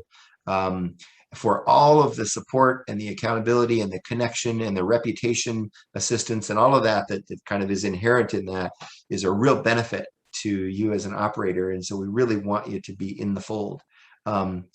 We are trying to, there are operators out there who in the name of recovery housing are harming people. And honestly, we really either want them to sort of up their game and really show that they're meeting the standard, or we want them to maybe pursue another way to make a living because it's people's lives are at stake and the stakes are too high. So that really is, I guess I'm being pretty blunt there, but our real goal and that the 1528, the legislature's goal is really similar, that there be a quality standard that applies to recovery residences statewide. And that if you want to get referrals from agencies, then you want to be accredited. If you're in an agency and you're in the position of referring people to recovery housing, it would be good to talk to the people who you like to refer to and say, hey, you need to get this accreditation so we can keep sending people your way. Our goal is to accredit people. We do not want to be a screen or an impediment to people, to operators doing good work. We really want to enable that. And so I just say that to say we really are positive in the way that we approach people. We talk about when they're going to get accredited instead of if they're going to get accredited, meaning we really want to encourage them along the way and do anything we can to help them get there in the way of sharing documents. And we will even do a pre-visit to a home just to say, hey, here are the things that you need to work on. Whatever it takes to get them to the place where they're ready to succeed, we're willing to do that. Wow, that was a long answer to your short question, Jason. Thanks for asking. And I know the list that Alan went over was quite a lengthy list of the standards and such that go into effect when when we're out there and we're accrediting organizations that are already there. There's, on the flip side of that, there's a lot of great agencies that are out there currently in Washington State and housing providers that are doing a phenomenal job and just aren't accredited yet. That's right. Some of them might look at the list and think it's a daunting list, and how am I going to come up with this rule, policy, procedure, or how I'm going to do this? The great thing about this accreditation thing is there's people out there that are already accredited that are more than willing to share information. So for providers out there, they don't have to reinvent the wheel all over again. The help is out there to help them come up with these rules, policies, procedures, documents around the accreditation process. If people need help, we're willing to do education. We're willing to help every step along the way to make it as smooth and painless a process as possible. Alan, there was another question posed. Is there a chance that future legislation will require that all recovery residences be accredited? I don't know the answer to that. I think the hard part is in the definition. I think as we think about how you define a recovery residence, it could be, I think it could be hard to say, you know, there are some folks who, for instance, maybe have homes that really focus on serving veterans, or people coming out of real specific backgrounds like sex trafficking or those kinds of things. And so are those recovery residences? If they have a sobriety policy, maybe that's what makes them a recovery residence. So there's a lot of defining that would need to be done in order for that to happen. And I suppose it could. I don't know that that's our goal. Our goal is to really try to be invitational and to try to invite people into the process and into the fold, as it were, as opposed to kind of mandating them in. And so we think that the referral mandate that we talked about in 2023 is a step in that direction that we feel really good about. I'm not sure that there's appetite for that significant a guideline. And again, I personally, I would rather invite than mandate. Not that I get to decide that. The legislature will ultimately kind of be deciding where they're going to go next, but that's where we're at today. Yeah, and one further comment. It would nullify the need for the registry.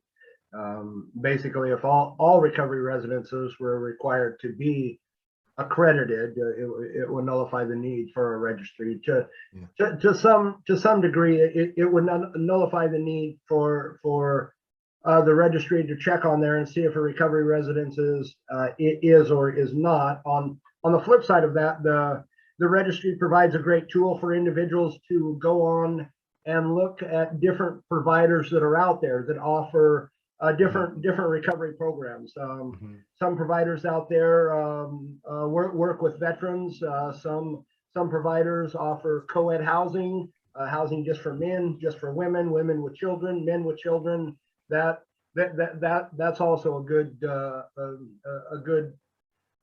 place for individuals to go and look when they're looking at different subsets of housing. We should talk about this, Jason. We're getting a major upgrade to that part of our website. So, so there is a state registry that's run by the Healthcare Authority, but then we on the Walker website, waqrr.org, we have a list of our accredited entities as well. And those homes are listed in both places. So you can go to either one and find them. But what I will say is that we're working with an organization, a national organization. They're working on putting together a national list of recovery residences, and we're one of the first states that they've contracted with to develop that portal. And they'll be able to share back that directory with us. So we're sharing information two ways. And all of that to say their directory will be searchable in different ways than our current one is. And so you'll be able to search for residents by gender or by location. Of course, you can do that already on ours. But frankly, it's going to look better. So I don't know another way to say that with all humility, just to say that our site needs some work in terms of its look. And so the organization we're working with just has done a great job. They're already working in California and have put together a really nice search engine for California residences. And so now they'll be working with us, and we'll have one that lists our residences. And it's going to be really a nice tool. And then a recovery residence, then once they're on that, they'll be on that list if they're accredited. They'll be on the national list either way, if they're accredited or not. If the organization knows about them, they'll be put on the national list, and then they can claim their, essentially this is the language that's used, they can claim their listing on the residency, or I'm sorry, on the registry, on the national one.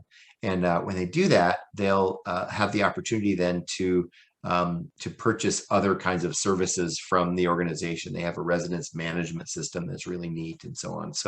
So anyway, this partnership is going to be a real nice value add for us, and we think for our operators as well. They're going to have access to more services through their listing.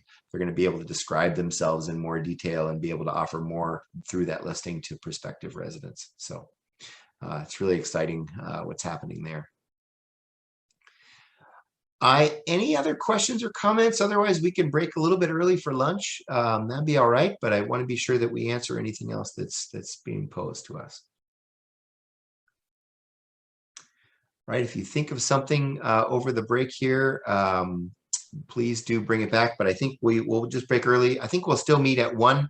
We've got Milena coming at a time certain, so we don't want to mess up the schedule too much. But if we move through the afternoon content as quickly as we did this morning, we'll be on target to be done before our scheduled close time. But anything else, Jason, you can think of in what we've talked about that we want to be sure that we get to bring up so far? Alan, like you, I could go on and on about a lot of the topics that we've covered today. I think we did a pretty thorough job this morning. Lisa, you're most welcome. Thank you for being here and giving up a portion of your time today, and to the rest of you as well. There's a lot of things that are happening out there in the recovery world. There's a lot of things out there happening in the recovery housing world. A lot of game-changing stuff. There's a lot of funds that are out there that are being offered, that are available. Jeff with the Department of Commerce is working on some great things for new housing operators here. There's current stuff in the Blake bill for new housing operators. There's just a lot of game-changing stuff out here.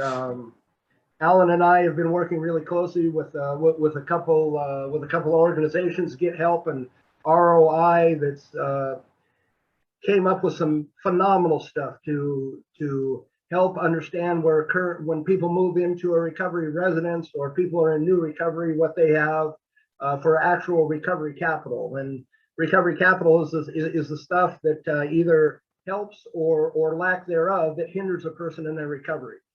Some great models out there that are going to help all of us to be able to help all of our clients, our members, our residents gain true recovery and break down the barriers and some of the stuff that may be holding them back before previous attempts at recovery. But again, if any of you have any questions and such that come up during lunch, I'm just going to simply pause this, but it will still be there. And then when we come back at 1 o'clock today, I believe that Melina is joining us. I believe at 1:15 we'll have a few minutes. If any of you have any thoughts, questions, concerns that come to mind, please post them in the chat, and we'll do our very best to get those answered for you. So we have a full agenda after lunch. One thing real quick I wanted to mention, just because Jeff's on the call, that we really excited about what the Department of Commerce is working on, a particular funding source to expand recovery housing in Washington. This came about as a result of the Blake bill, which I won't go into all the detail of what brought that on, but essentially This is new legislation that created funding.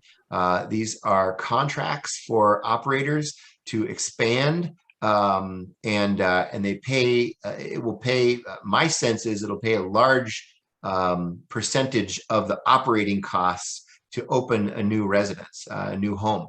So if you're an existing operator, if you're accredited, all the better. If you're not, you'll want to get into that process and get that going as soon as you can, so you would qualify. But essentially, those funds are going to be made available in late October, early November. The application process will start. We'll talk about it again after lunch, just because it really is a really neat thing that is just going to create, I think, at least between 10 and 20 new homes in the next little bit here. And that funding will be ongoing at least for the next couple of years in this biennium. And then the hope is that this is kind of a pilot project for something that can be expanded over time. So anyway, I will, if Jeff, you're still with us after lunch, I'll give you an opportunity to chime in on anything you'd like to say there about that as it's being developed. But it's hot out, it's not even off the presses yet, it's in the presses. And but we've been given advance warning and have been doing a little consulting on getting this up and going with the Department of Commerce. So super excited about that. So we'll end this morning session with that note of optimism, and then any questions or comments about that we can handle after lunch. We'll see you back at 1 o'clock. Alan, We'll just I'm gonna interject here real quick. I do apologize. Jeff has another meeting come up at 1:15 this afternoon. Okay. I'm gonna go ahead and unmute Jeff and allow him to speak on what he's currently working with. Excellent, great. So with that, Jeff, I'll go ahead and turn it over to you. Good afternoon, everybody. Can you hear me, Jason? Yes. Yes, sir. Great. Wonderful. Thanks. I will make this short because I know I'm hungry too. As Alan just alluded, the Department of Commerce was appropriated $500,000 for the current fiscal year and $1 million for the next fiscal year that begins next July 1st to grant organizations essentially startup funding and first year's operating expenses, or at least some portion of a first year's operating expenses. The application process that is about to launch in mid-October is exclusively for the current fiscal year, which began July 1 and ends on June 30th next summer. We will have an additional application round next May for the second year of the biennium and a whole new bucket of money for that time period. And they'll, of course, it'll be a full 12-month period for that round. So stay tuned. The application is under development. In fact, I just sent it to Alan and a handful of other stakeholders yesterday to review. I need input. And for transparency's sake, I am brand new to the recovery residence paradigm, and I learned what I know from Alan, so I feel like I've gotten a good quality education so far. But I do lean heavily on my stakeholders and colleagues in planning this application. So it's under review right now. Hopefully it'll go public by mid-October, and I'll leave it at that. Thanks so much, Jeff. This is really good news. If you're in the recovery housing game, this is a major opportunity to take advantage of. We really want all these funds to get used up, right, Jeff? Yes, we do. Yeah. So we really want people to take advantage of this. So it really sends an unpleasant message to the legislature to have to return a bunch of money that went unspent. That's right. It communicates that we don't have a need, and that's just not the case. Right. So we want to communicate the need by spending the money. So great. Thank you, Jeff. Jeff, thanks so much. Everyone. And thanks for the opportunity. You bet. We'll look forward to seeing you all back here at 1 o'clock. All right. Take care, everyone. See you shortly.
Hello, welcome back, everybody. I got carried away reading email, which, as we all know, can suck you right in. So, anyway, great to be back. It looks like Jeff is still a panelist, and I think he's probably not with us, or if he is, he won't be for long. So, anyway, I'm not sure how to. But anyway, it doesn't matter, I suppose. He'll sign off when he needs to, but well, great to be back. Hope everyone had something good to eat for lunch. Want to dive into our next session here, and which is a little bit freeform. We wanted to we always want to in these sessions just leave space for things that people are currently wondering about. So this can be a pretty open Q&A. We thought we would prime the pump with 3 topics that are normally, that we talk about a fair amount these days, just to give people some sense of what's going on and what the conversations are that are going on in our field, but really open to anything you want to contribute. So we'll throw these out there. And maybe what we'll do is throw out the topics that we want to talk about that we brought. And then see if anyone wants to just add to that list, and Jason and I, we can make notes on those couple things, and we're glad to just open up the field. So, so here's what we thought that the 3 things that we that come up fairly regularly for us that are just worth talking about. NIMBYism, which stands for not in my backyard, NIMBY. The idea that people don't always want recovery residences in their town or in their neighborhood, and what are some things we might do about that. Next one, medications for opiate use disorder or medications in general. So medication assisted recovery, we call that in our field. And then return to use policies. So what do you do when somebody in a residence returns to use of their substances prohibited in the house? There's a range of responses and policies to that, and that always engenders some conversation that we want to at least let you in on a little bit and talk about some of that complexity. But wondered if there are more that you'd like to add, and if you want to just add them to the chat, things that feel timely to you or things that we haven't addressed yet that you want to be sure get talked about today. We really want to just leave some space to do that, and would welcome your feedback on new topics. And when Alan brought up and mentioned medications for opioid use disorder, those kind of fall into two different classes. One being MAT, which stands for medically assisted treatment, and this is the use of medication in a supervised clinical or treatment setting to treat opioid use disorder, otherwise known as OUD, and prevent relapse and overdose. The other facet of this is what is called MARR, medically assisted recovery. And that is the use of medication that a lot of us deal with in the housing. That's the use of medication after inpatient treatment to help treat opioid use disorder and prevent relapse and overdose.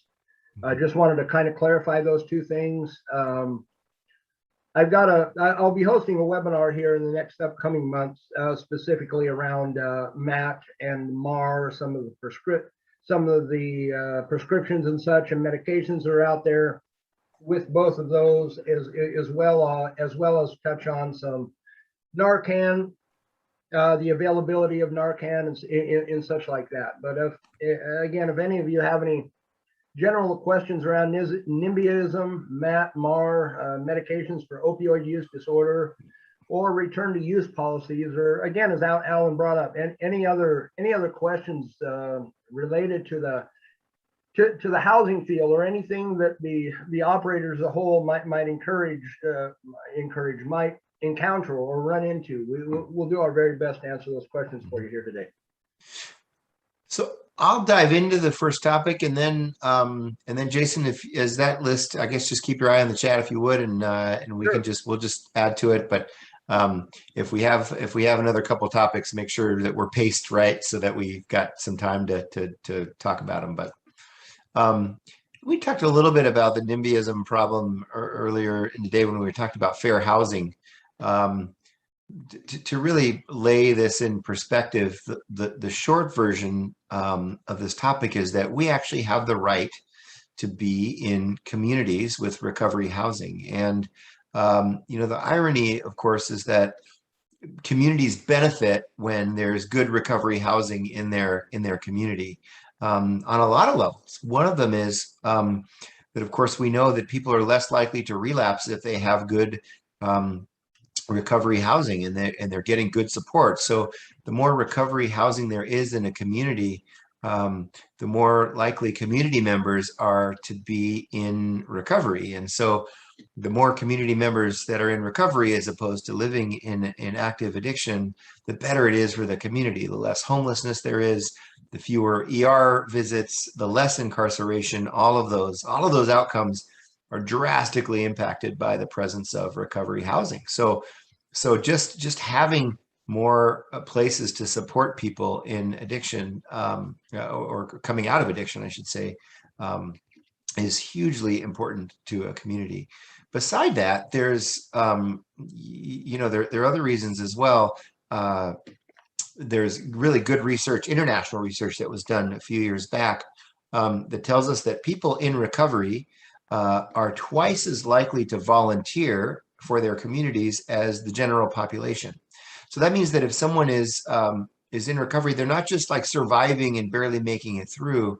If they are in long-term recovery, they're contributing to their communities.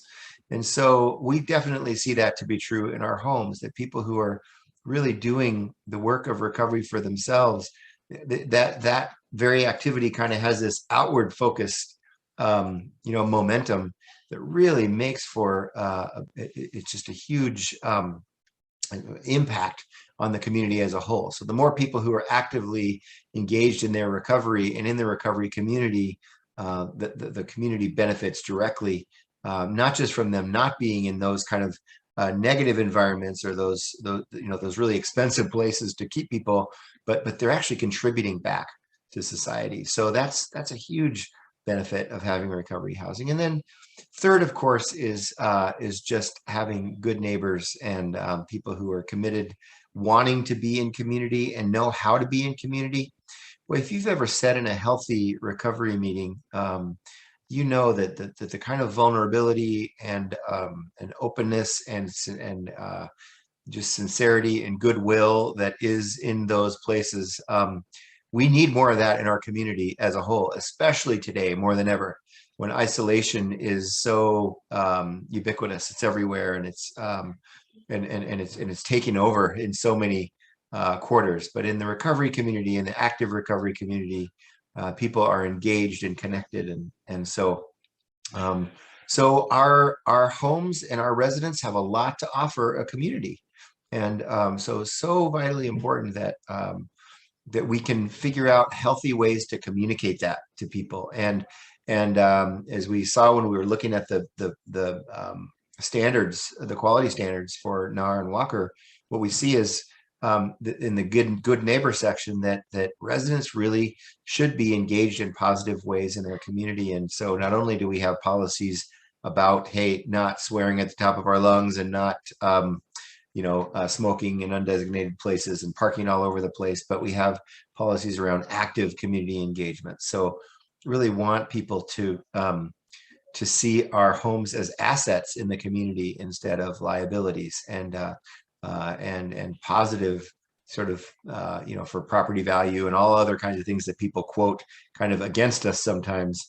We can have positive impacts on all those things by creating community, etc. So those are just some things.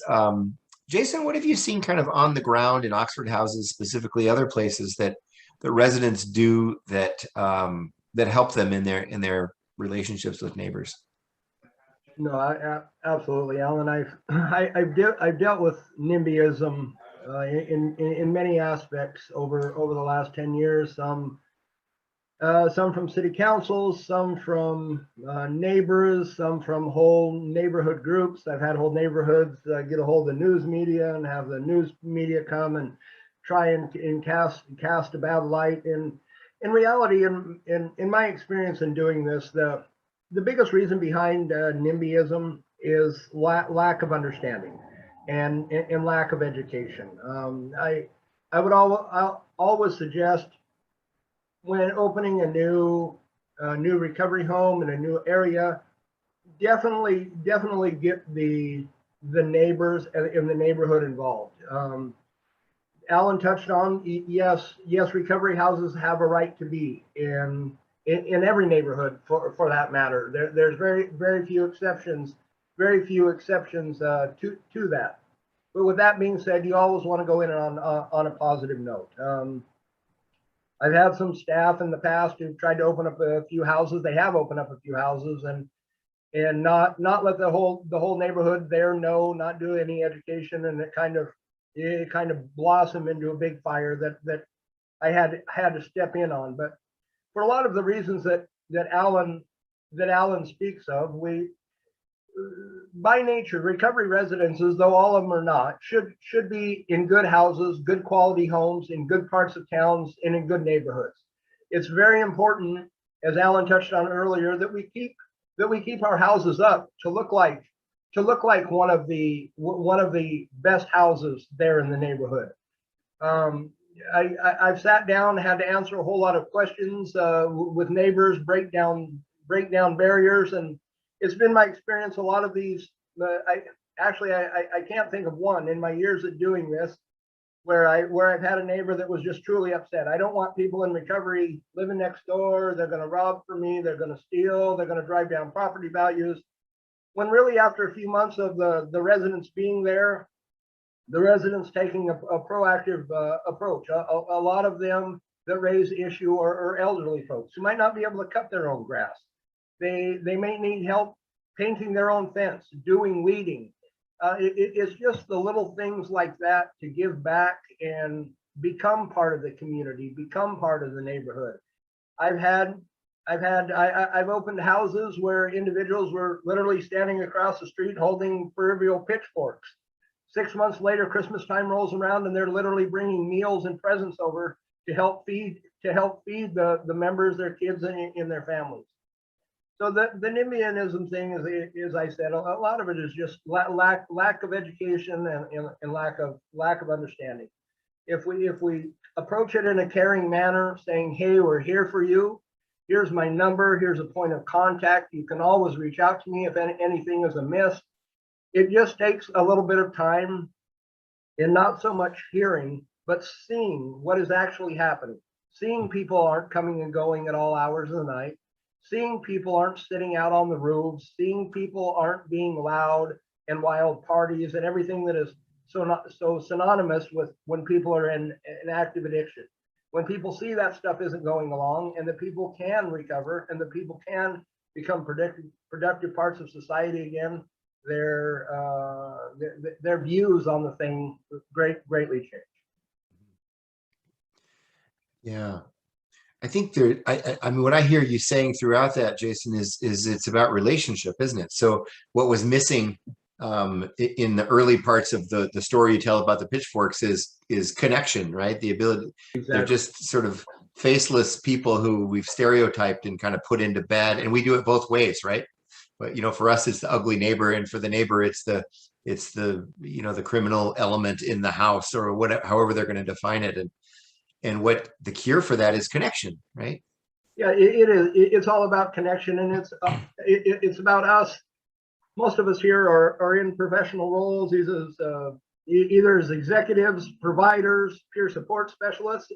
It's all about us taking an active role to bridge that gap. You have neighbors that are honestly, they're scared. They're scared because of lack of understanding. We have our brand new members that are moving into the house that may feel the exact same way. They're scared.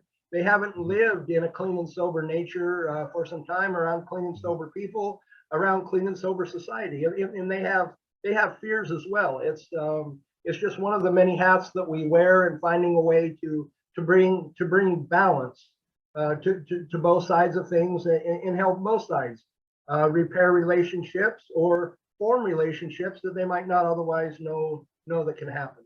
Yeah.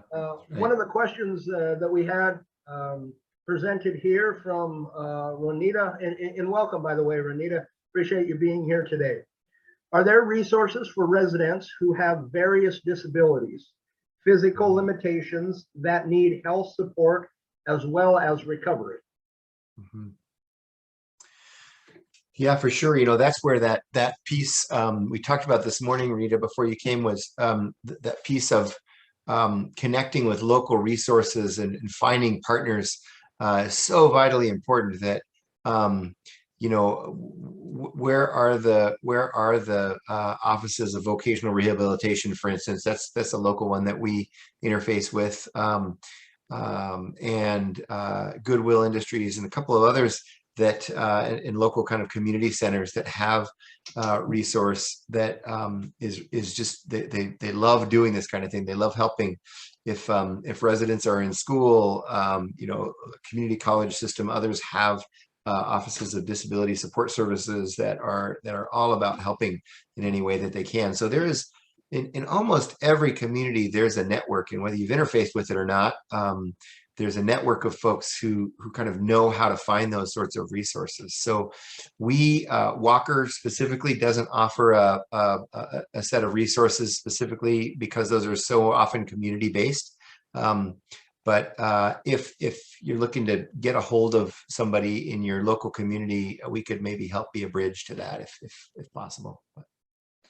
Ronita, one of the resources that comes to my mind, and I know they're statewide in various different cities, is Voc Rehab. Yeah.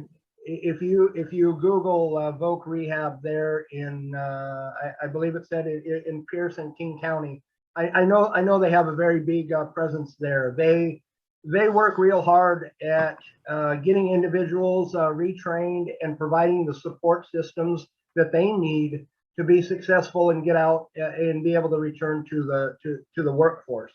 If it's more, they would have an exhaustive list of resources as well for individuals that may need other health supports, and some of those health supports may be barring them from returning to the workforce. I've referred many people to them here locally.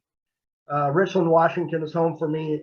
Down here in the Tri-Cities, I can't say enough about Voc Rehab and the services that they've been able to offer disabled individuals. Yeah. Anything else on NIMBYism? We can move on to, and in other topics, please throw them out as well. But before we move on to the next one. So I want to just maybe lay the groundwork for the conversation around medications, and then Jason, anything specific you want to add, would love to hear that. But obviously, as Jason did a good job defining what those are about, but essentially, I think most people on this call know what those meds are. But it's everything from Vivitrol and naltrexone to Suboxone, kind of the middle level, and then all the way up to methadone. And so that whole family, and there's a lot of differences among those and kind of how they're managed and so on. But as we talk about those in the recovery residence environment, there are a lot of competing perspectives about them, and I'm gonna just articulate them just because I want to sort of air them and put them out there.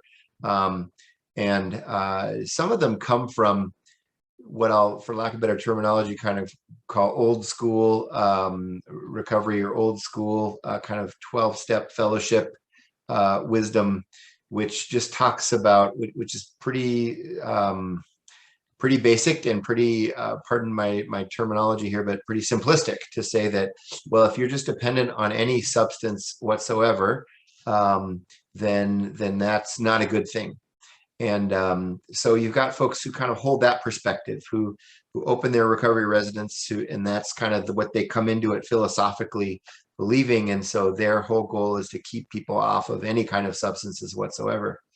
Then you have a group of folks who have had negative experiences with some of these medications, either themselves, or maybe they've heard negative things, or they know somebody who is not managing their medication very well, or maybe more importantly, their provider isn't helping them manage it well. And there's certainly a lot of stories that we hear pretty regularly about these kinds of things. And so in those situations, maybe a resident comes into a house and isn't able to sit through a whole house meeting without nodding off, or it just is regularly looks really zoned out. And so that's not a function of them being on a medication. It's a function of maybe that medication not being adjusted properly, or maybe it's interacting with something else that they're taking or whatever. We certainly don't claim to be medical professionals, but what I know to be true is that and physicians tell me that if the medication is being managed well, it should be very difficult to tell that a person is on that medication. So again, people from the kind of the what I'll call this the stone throwing camp will say, well, hey, we can tell when someone's on a medication, and that's just not welcome in our house. And so to those folks, it's worth just having the conversation around, well, how well is that medication being managed, and how can the housing operator be a part of the solution there? Because nobody benefits when somebody is nodding off all the time, or not able to hold their head up, or just kind of in a daze because their medication isn't at the right dosage. The person doesn't benefit from that. Certainly, they're not able to work and live a productive life, which is the whole goal of these replacement therapies, is to help somebody live a productive life. So what we recommend is that the operator will, when a person comes in, ask for a release of information or an ROI from the resident for the provider, so that provider and housing provider together are on the team with the resident to help figure this out. And so if a resident is doing well, there's probably not a lot of need for conversation there. But if those kinds of things start to happen where the resident's just not, the dose isn't right, or just not being managed well, we encourage our operators to connect directly, maybe in a three-way conversation with the resident and the medical provider to talk about what could be better and what could work better. So it's important. We use language around helping people in this conversation to say, hey, we're not doctors, so we don't tell people how to adjust their dosage. That's way out of our lane. But what's in our lane is the behavior of the resident, and the way that the resident's behavior is impacting other residents in the home. We do have skin in that game. And so for us, it's important to be able to say, well, how do we help somebody manage their meds better so that they live a more productive life and their community environment in the house is a more positive one, as opposed to being really negative, which it can be if things are not going well for them medication wise. So that's kind of an overlay just to say that there are real bona fide issues and concerns that come up around medication. And so the other kind of what I call the purist perspective on the other end of the medication conversation would be the perspective that says, hey, medications for opiate use disorders save lives, which is true.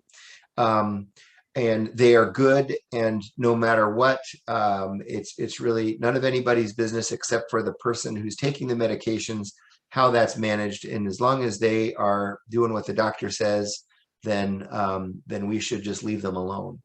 And I'm exaggerating, and no one says exactly like that, but I just want to put out there that on the ground doesn't really work.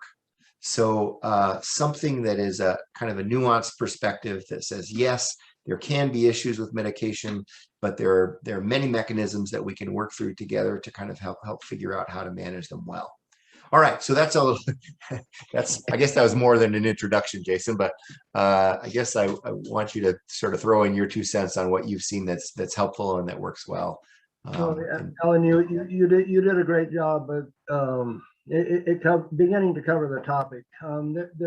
The topic of MAT and MARR and the use of MAT and MARR in the house has been a conversation that's been ongoing for some years. Though people and housing operators are starting to become more accepting of it, there are still those organizations out there and housing operators and individuals as a whole, as Alan spoke of, and AA that speak, hey, when I got clean and sober, there was no medications. We did it that way. Why shouldn't everybody else have to do it the exact same way? Yeah. Well, when the truth of the matter is, the medical field is always evolving. New science is coming out, new theories are being proven, new time-tested methods. The truth be told, when individuals are going into inpatient and outpatient treatment now, a lot of them don't have any idea as to what recovery looks like. A lot of them go into inpatient, outpatient with an opioid use disorder, and they say, "Hey, what is it going to take for me to remain clean and sober?" And they're told, "Well, there's some great new stuff out there, along with the tools, relapse prevention and such, that we're going to teach you here. There's also some medication out there that are going to limit your chance of relapsing and returning to active addiction."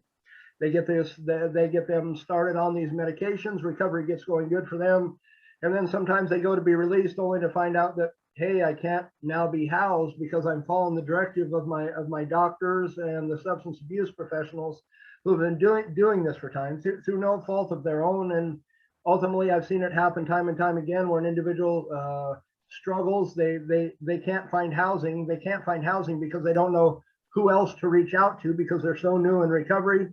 And ultimately, they wind up relapsing, in this vicious cycle keeps going and going.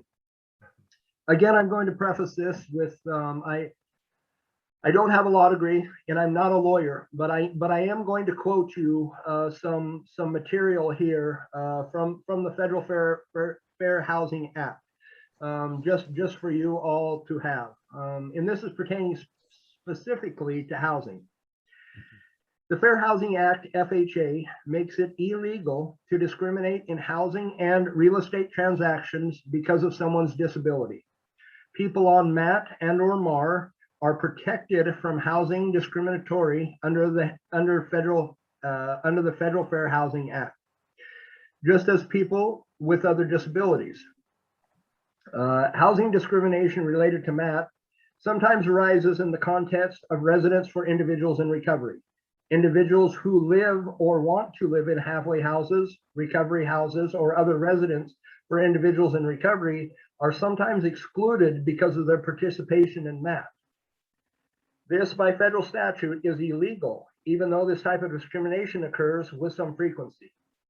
The Federal Fair Housing Act applies to residents such as recovery homes because they fall under the FHA's definition of a dwelling. Individuals in MAT are protected by the FHA. They also are protected by the American Disabilities Act if the residence serves state, or if the resident receives any state, local, or government funding, and by the Rehabilitative Act in the residence. If the residence or housing provider has received any federal financial assistance. Accordingly, these residents may neither categorically exclude people in MAT nor insist that they abstain from taking their MAT medications. Some treatment and recovery residences for individuals in recovery have policies that make it difficult for individuals in MAT to live there. For example, policies prohibiting the storage of methadone or buprenorphine at the residence. Such residences must grant a reasonable accommodation for individuals on MAT. And I want to touch on this reasonable accommodation part a little bit. Just kind of like with Oxford House, and how the city sued Oxford House, and it went all the way to the Supreme Court. The Supreme Court ruled that the city, the county, and the local code enforcement had to make a reasonable an accommodation and allow multiple people with disabilities to live under the same roof who have a disability. Well, ultimately, I sense it's going to be one day soon. This will go all the way through the court systems, and they will make a ruling. To this date, to my knowledge right now, there have been multiple individuals in various different states, in Minnesota, in California, and in North Carolina are the ones that I know the most about, that have actually taken recovery residence operators to court. They've actually filed suit against them, though none of them have made it all the way through the court system because the recovery operators and their attorneys decided, hey, look, if this goes all the way through the court system, they're not going to rule favorably in our favor because of all of the federal protections that they have. So those cases were all settled out of court for rather large settlement amounts. So I anticipate that sooner or later this will probably be coming down the pipe, not only here in Washington, but perhaps somewhere else in the U.S. It's just, we have those protections in place that the Federal Fair Housing Act put in place for us, that the Federal Anti-Drug Abuse Act put in place for us. But also there is the flip side of that, where not only is it protecting us as housing operators, but it's also protecting our clients and individuals that live that live under the roofs. If any of you are interested in finding out or more information about this or any of the texts that I quoted, the U.S. Department of Health and Human Services, Substance Abuse and Mental Health Services Administration, Center for Substance Abuse Treatment, also known as SAMHSA, they have a guide out there that's available. It's called Know Your Rights, Rights for Individuals on Medically Assisted Treatment. And if the U.S. Department of Health and Human Services and SAMHSA has put it on there, they're both federal, what do I want to say, federally noticed entities. And they put it out there for educational purposes, but I know sooner or later that somebody isn't going to offer a settlement and it's really going to get challenged. And just to be honest and blunt, I feel very bad for that housing provider who's going to want to push that all the way to the courts, because it's not going to end so well for them, just as it didn't end so well for the city of Edmonds here in Washington State. Yeah, I think that really is the conventional wisdom. So and beyond all of that, of course, we always ask, what's the right thing to do, right? And so in this case, we've just seen so much success, people really succeeding and thriving because their medication's dialed in and they're doing well, and they've got good relationships with their provider, and all of those things are in place. It's a part of their recovery capital that we talked about so much earlier, is developing those relationships and managing those medications well.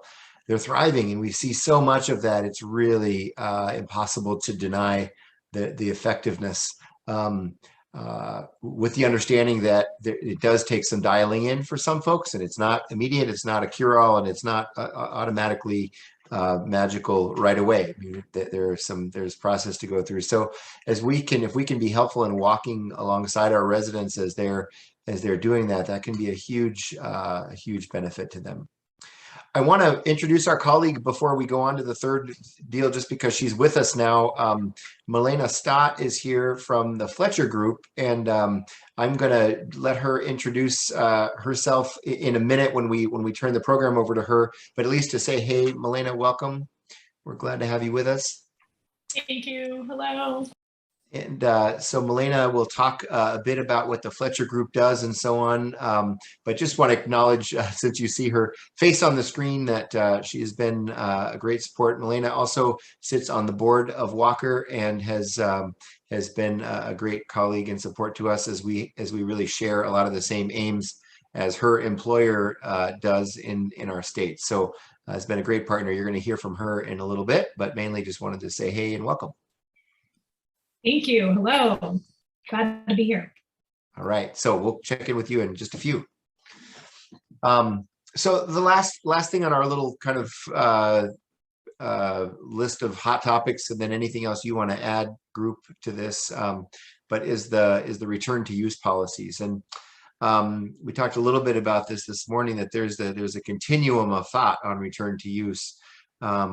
What I'll call the traditional view has been that when somebody uses a substance or returns to use, that they are endangering themselves and others in the house, and they are so disruptive to the environment that they need to be asked to leave right away.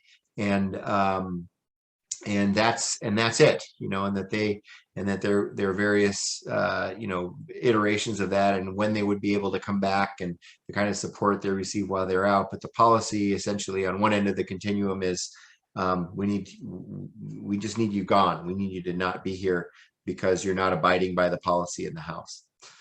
On the, well, just for the sake of describing the spectrum, on the other end of the spectrum might be a policy that says, hey, the reason why somebody's here to begin with is because they have a substance use disorder, and return to use and relapse is a part of addiction. It's something that we should all learn to accept, and therefore, when a person returns to use, that's when they need the community the most. And so that's when they really need to be surrounded and cared for at the highest level possible so that they can be reintegrated back in. And that connection that we talked about as being the opposite of addiction can save a person's life. And therefore, we should do the very opposite of kicking a person out. We should draw them more deeply in.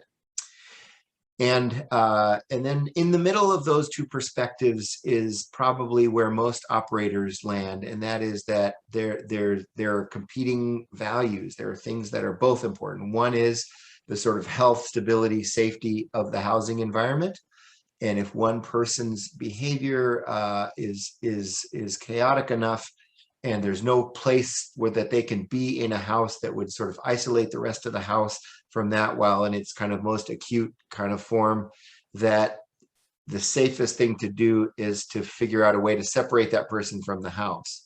But it's always case by case. You know, the irony of all of this is that this almost always happens in the middle of the night when none of us are thinking at our best. So we recommend to our operators to have policies in place that are really clear about what happens when somebody returns under the influence. And is that policy different from when we find out that someone has used, but maybe it was 2 or 3 days ago, they're no longer under the influence, but they need a different level of support, or it needs to be acknowledged that they actually violated the policy, not just because it's a policy violation, but because it's the person really needs help because they're in danger of a more significant relapse event where they're just going to go out and leave recovery altogether. So is there a difference in policy between a lapse and a relapse? That's language that I hear used by some operators, and so it's worth sort of sussing that out. And how can we, and is there a path back? And if there's a path back, how soon can that be made available to a person? So our encouragement is always to think about what's best for the person. And obviously we alongside that have to think about what's best for the house and for the housing environment. So there may be instances where separation has to happen for the sake of the housing environment and the integrity of a program, but how do you do that with the person's best interest in mind? So if we ask someone to leave, could we drive them somewhere safe? Could we drive them to the detox facility and let them start that process right away? Can we drive them to a safe relative or someplace that can, someone who can just be with them and provide them a high level of support, connection, sort of surround them until they're in a safer place, both you know, emotionally and physically and otherwise. So what can we do to provide the absolute best scenario for that person while protecting the interest of housemates and the house in general is really important. And so my experience is that one written policy rarely covers all of that. So the question is, can a policy and a practice be flexible enough to deal with situations as they arise, with the understanding that both of those considerations are really, really important. So over here, again, you have the 15-minute rule. And over here, again, you might have something that borders on being so accommodating that maybe some other factors are overlooked. And somewhere in the middle is worth probably paying attention to. So I want to, Jason, ask you if you have any thoughts on that, given your vast experience in these scenarios, and then open it up to any other comments or questions from the group. Well, and I think you hit the nail right on the head. You know, that there's such wide varieties of approaches to this in people's philosophy as Alan touched on, you know, the Oxford House model, the roles, policies, and procedures, since they got started back in 1976, date that an individual who relapses, if they're able, they're not too intoxicated or causing harm to themselves, they literally have 15 minutes to go. And I've seen and I've worked with some housing providers that are at the completely opposite end of that spectrum. You can use, just don't use here at the home. And neither of which in certain cases can be too good overall beneficial for a person's recovery. And like Alan touched on, it's finding that happy place in the middle. And there's no one set of returning to actual use is going to look the same. And therefore, in my opinion, that needs to be taken on a case by case basis. You know, some individuals, like I said, when they come in, they have certain barriers to their recovery capital. Perhaps they move into your housing program or into a housing program, and they don't have a relapse prevention plan in place. They haven't even heard that terminology. Nobody's really sat down with them and helped them walk through and to get a plan in place. You know, truth be told, in a lot of people's mind, the act of relapsing is simply when a person goes and picks up, uses a substance, or has a drink again. When in fact, a person relapses a good 90 days, up to 90 days, before they actually pick up that drink or return back to that substance. Little things start to happen in their head subliminally, and it's housing providers and for us individuals that work in the field and work with individuals day in and day out that are in recovery. It's one of the key things that, you know, we need to take the time, get to know our folks, know how they act, know that maybe Susie gets up every morning at 5 o'clock, she reads the newspaper, she has breakfast, and that's what her life gets to. If for whatever reason Susie starts sleeping in until 9 or 10 o'clock, well, that's the time to have a conversation with her and say, hey, what's going on? I'm starting to notice these subtle little changes in you. You're not wanting to go to meetings anymore.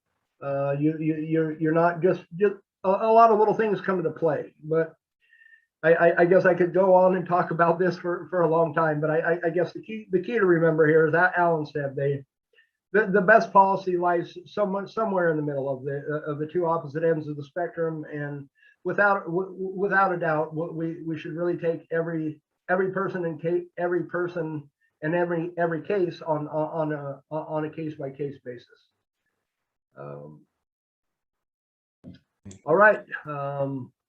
Any comments from the group on that before we transition? All right. There's none. That's all right. Just want to make sure that we're given opportunity though. And again, if there are other topics before we're done today that people want to be sure we touch on, we're glad to do that. And not, again, as Jason has said several times, we're not the be all end all. We don't know everything, but we're glad to take a topic and run with it and do something with it later on too. So, Milena, again, as I said a minute ago, Milena has graciously agreed to spend some time with us this afternoon. Milena works for the Fletcher Group.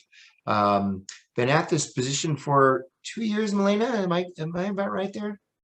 Yeah, 2 years this month, actually. See, there we go. That's a pretty good guess. So Milena, she'll tell you about, but she is an outreach coordinator for Fletcher and works specifically with rural recovery residences, but obviously there's a fine line there, and so is able to connect on all kinds of levels with other work that we're doing, as well as other efforts around the state. So, Milena, I'll turn it over to you, and please introduce yourself a little bit more and dive into the next topic. And do you need a screen change? Do you want me to unshare here? Yes, if I need you to unshare, and then it says host disabled participant. Jason's going to set you up. Absolutely, I will get that enabled here for you, Milena. And just for everybody, for the sake of timing, we're going to go to roughly. We're going to take a break from 2:15 until 2:30. We'll all return promptly at 2:30 and pick up from there. Let me see here. And Melena, you have two topics that you can feel free to let flow however you want to do them. So yeah, absolutely. I'm going to start us off with building recovery ecosystems. And I think that ties in quite a bit to where you started, Alan, where you were talking about aligning people's needs with their setting, right? Thinking about what do people need? What can I provide? If they end up here and I can't provide that, what do I do? And how do I rely on the community at large to support me in that? All right. Here we go. So our goal really is to talk about how we build and fund recovery ecosystems. And I'll go over a little bit about what that term means during the presentation. And how are we aligning people's social needs with their medical needs? And I think that, has some ties to medication-assisted treatment in recovery housing and where those two intersect. And then how are we collaborating across our communities? Because, there's one thing that I've learned as a service provider in my couple decades of work, and that is that no one can do everything for one person. And we've built some amazing one-stop shop models as they've been branded, or wraparound services.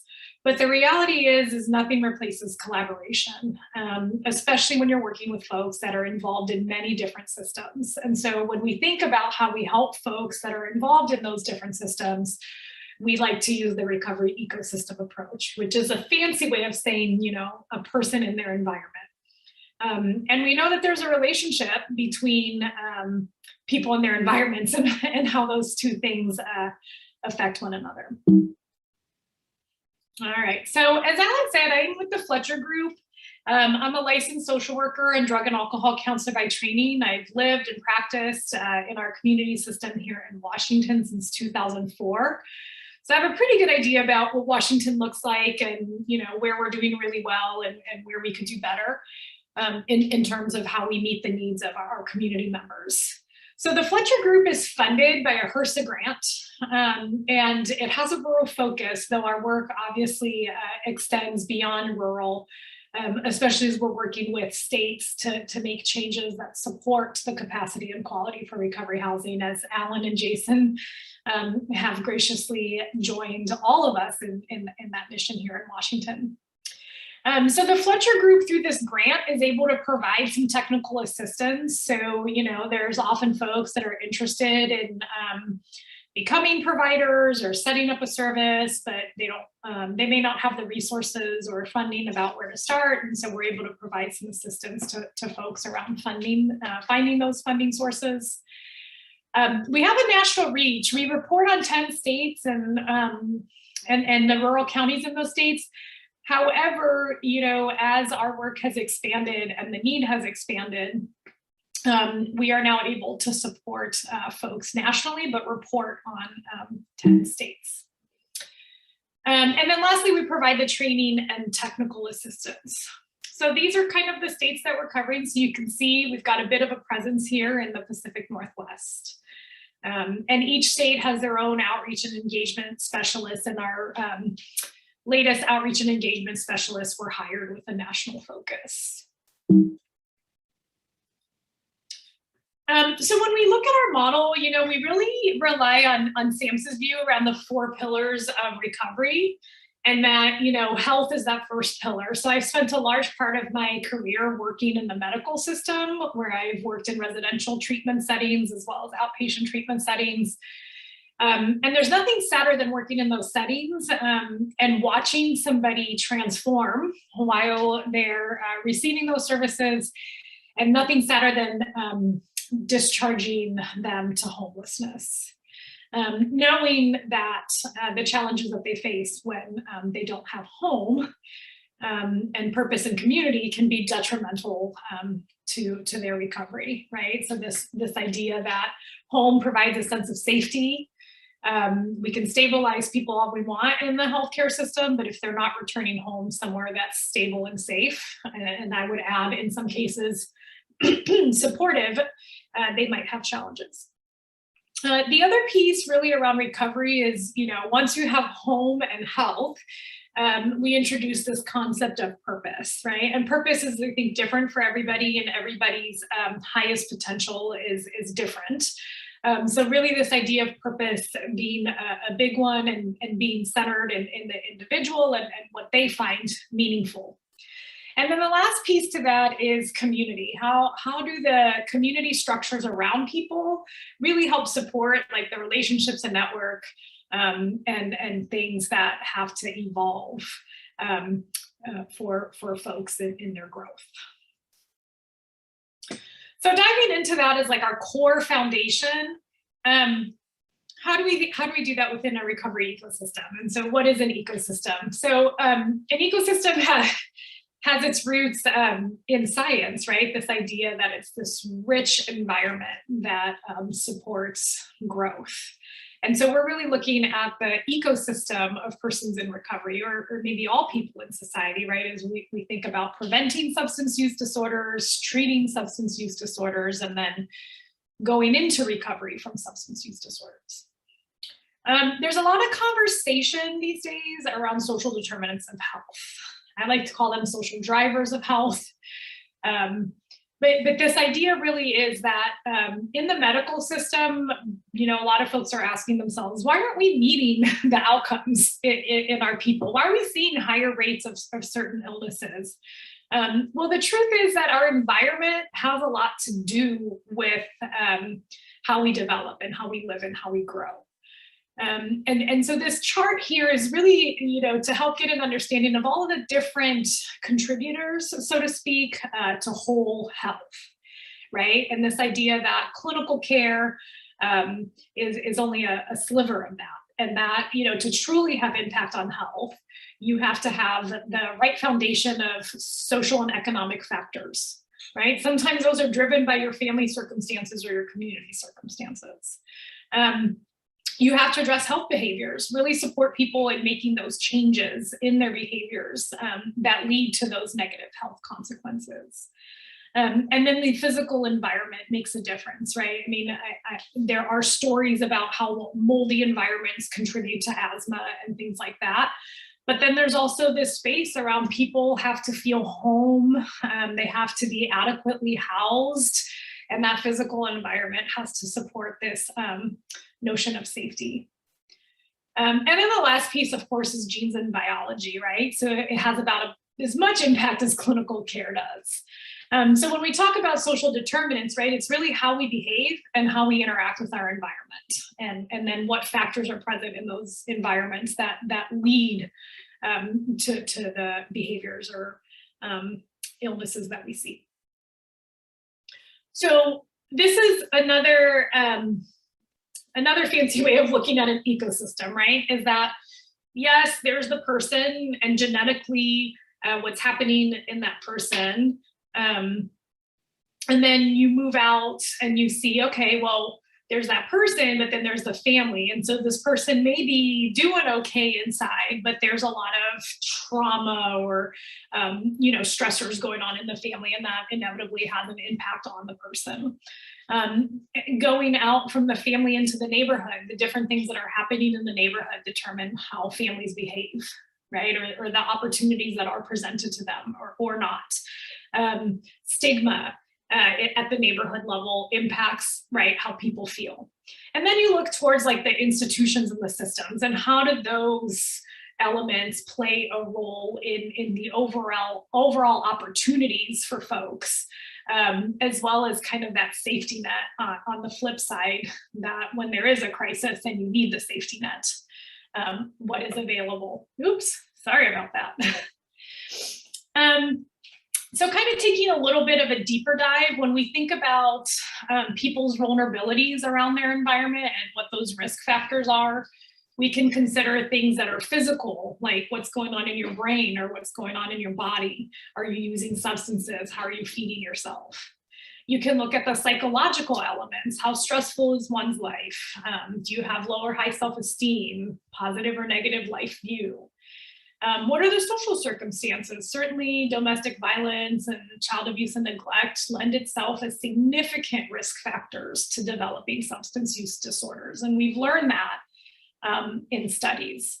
And same for poverty, safety, discrimination, right? The way that we feel a sense of belonging in an environment, you know, can be either a risk factor or a protective factor. And that last piece, you know, around spirituality and perception of significance and thoughts and doubts. Some people fall back towards their religious beliefs and their religious support groups, and other people don't have those connections. So how are these risk factors, whether they're present or absent, contributing to one's vulnerability?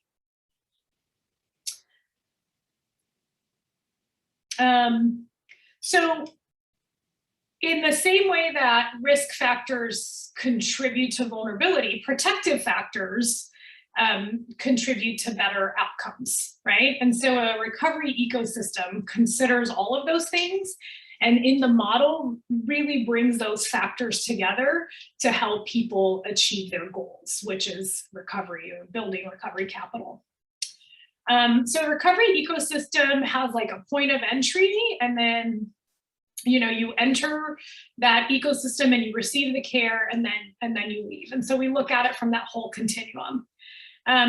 There are different ways for people to enter the recovery ecosystem. We have diversion in there because criminal justice systems house and support a lot of people with substance use disorders. And we have a lot of programs like the law enforcement assisted diversion program that are really shifting the framework away from punishment and towards community and connection and rehabilitation. And guess what? It costs less to do it that way too. So bonus. The other point of entry is really the community. And people in the community, like families or other providers, community-based organizations, they're able to refer people as well into this recovery ecosystem. And then when people enter, you know, this idea of the recovery ecosystem is that it has its foundations in recovery housing, and that it starts with a safe place to live and grow. And within that safe place to live and grow, I know Alan talked a lot about the different levels of homes. Some of those homes are providing the treatment inside the home, the recovery residence, and other folks are partnering with the community at large to bridge those services, right? But there is this idea that people need a variety of things, and we really want to match them to those things. The other critical piece in a recovery ecosystem is the support element. And making sure that people have the adequate support. And so with this treatment and support, you've got the medical and the social model tied in here. And it's really this holistic approach towards stabilizing a person's medical conditions, and then really supporting their social dynamics to nurture and grow. And then when folks stabilize and feel comfortable in that space, really having the opportunity for vocational support and employment supports that help people build their income to afford housing and build their recovery capital and achieve that sense of purpose and those sort of things. And then the last part of that is really the proof. So how are we measuring these things? So how do we know that they're working? How are we using our data to change the practices that promote better outcomes? So this is kind of another way of looking at the recovery ecosystem, right? You've got point of entry, criminal justice, treatment providers, counselors, community, self-directed. Then you've got home, with services inside home. And those services will vary between individuals, right? And ideally, we're placing people in homes that have connection to the services that they need, either inside or through partnership. And then that last piece is really that recovery capital piece that, yes, employment and housing and social support are foundational to that, but so is transportation in your community, right? Transportation to work is a critical element if you're gonna make it to work. So just really recognizing that. And then income, right? Like income in all of those pieces, to consider affordability of housing, income for transportation. I'm going to skip this slide in the interest of time. So when we talk about those different services that people may need, and when we talk about the different levels of recovery housing, we also have to recognize that there's a service continuum as well as a housing continuum. And that there's a housing continuum within the different levels of recovery housing, as Alan covered earlier, but there's also other housing, right? There's, it's not technically housing, but shelters house people, right? And then all the way down to, affordable housing. And so when you look at that whole housing continuum and where people with substance use disorders fall in there, and where which environments are most supportive of people achieving their goals, right? So I'm going to go a little bit over the housing model and maybe relative to people with substance use disorders and how they may or may not come across those settings and how that all plays a role in our bigger goals. So the housing first model is probably the opposite of recovery residences. Recovery residences are sober living environments where abstinence is required. Housing first models recognize that people need housing before they can pursue those goals. And there's no requirement to address behavioral conditions. However, many programs are set up to engage people in care. The challenging thing with the housing first model is really making sure that the services in the community are really aligning with people and where they're at. In permanent housing, which is, the gold key, people have successfly achieved their recovery, right? So this is like the opposite side of the spectrum from housing first. They've achieved their recovery and they are fully employed, they have an adequate income, and they're able to achieve a lease or ownership of a permanent home. Permanent supportive housing adds that other element. It recognizes that some folks aren't going to remain in housing unless they also receive services. And so in the permanent supportive housing model, the goal there really is to make sure that people can stay housed because they're getting services. But they have these higher levels of need that if they didn't get those services, they wouldn't stay housed. Rapid rehousing programs really focus on short-term and mid-term rental supports. Folks that are priced out of the housing market and lose their housing and need to be rehoused typically are accessing those programs. Transitional housing programs are probably the most common programs that are out there. And, some of these programs call themselves recovery housing, but they're not licensed and accredited and, may or may not have the full scope of services on site. Sometimes in these transitional housing arrangements, you can be asked to leave for certain behaviors. They're quite diverse in their setup. So in essence, that's the spectrum of housing, right? So you have housing first, you have housing for people who need a lot of those supports, you have recovery housing, which requires the abstinence living environment, and then you have the main housing system. And so I think when Alan was talking earlier about making sure we support people's needs, sometimes if they're not appropriate for your housing setting, knowing what other housing settings are out there that cater to the needs of those individuals is an important thing to know. So funding recovery housing. So one of the things that we do with a lot of communities is we talk to them about leveraging the resources that already exist in their communities to build that housing.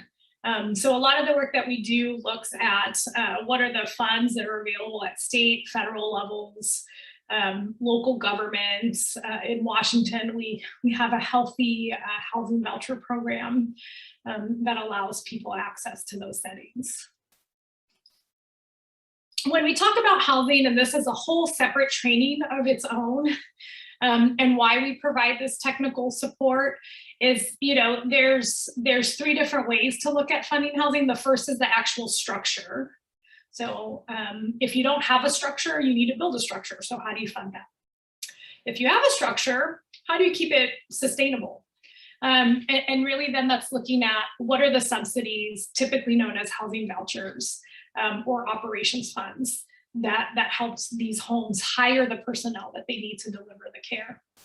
And then the other piece of services, when you get into those higher levels of homes, you are able to get some medical services on site, and those are reimbursable and a fund source. And so really, the magic in it all is how do you bring these sources of funding together toward a program model for the people you want to serve. And so having some idea about what those individuals' needs are is super important.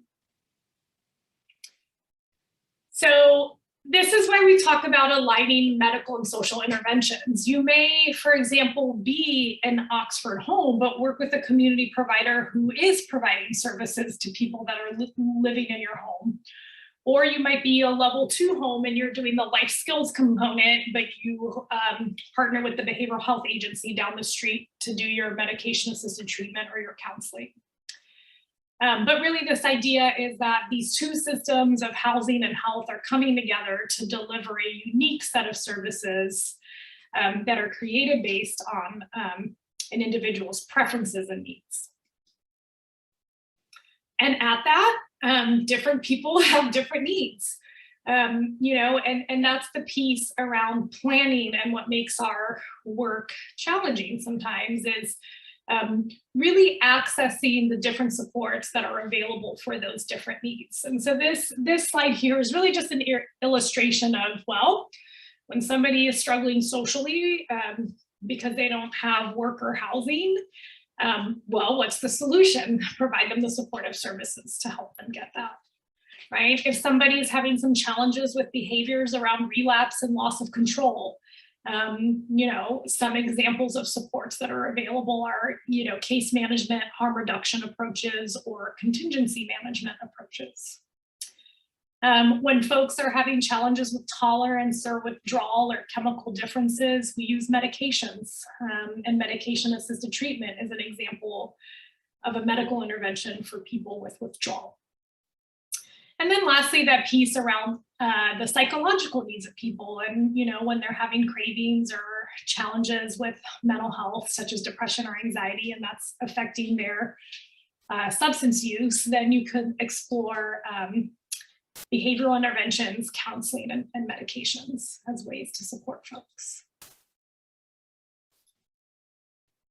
So, there's many different modalities and components of services out there, and we don't support or promote any one more than the other. It's really about what works for people and what works for communities. We're never going to force the issue on people in the same way we're not going to force the issue on communities. And part of our job is really to make sure people have resources that are available, that meet their needs, and support their goals.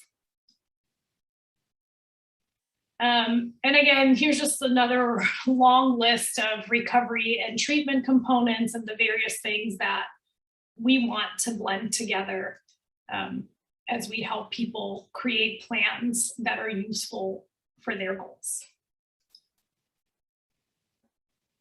A lot of this work is made challenging by silos and mixed messages. And so really just working together on good communication and community collaboration understanding one another's perspectives. If there's one thing I've learned in my work, it's that everybody's right. They just have a different angle or a different perspective.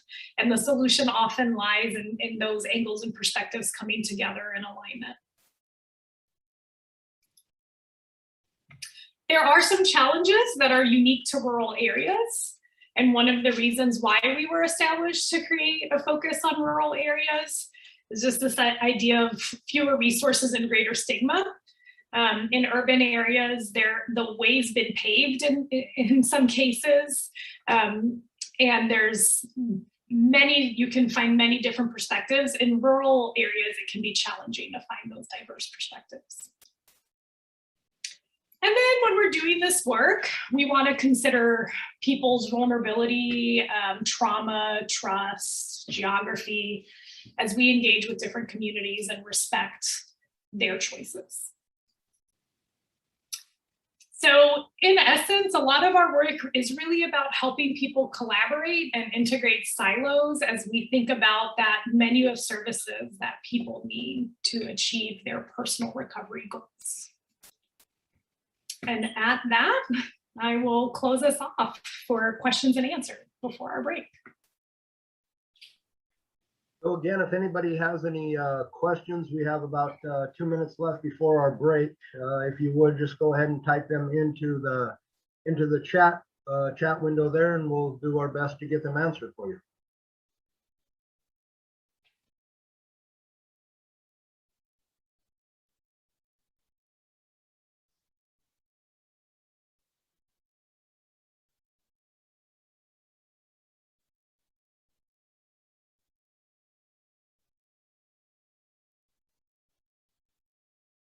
We're seeing no questions in there. We'll go ahead and pause for a quick break. We'll be back here at 2:30. Then from 2:30 to 3 o'clock, Melina will have a short presentation. We'll do some another round of quick question and answers, and then we'll wrap up for the day.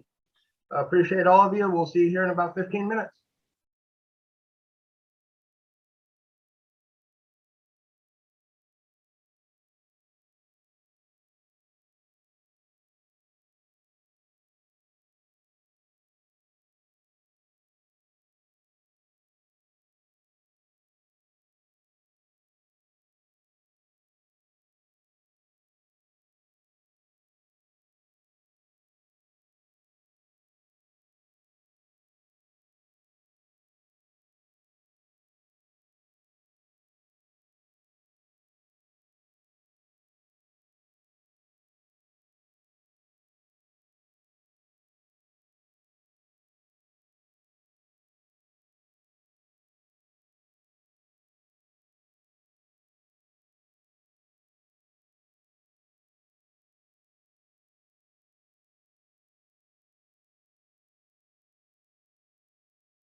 And we're back.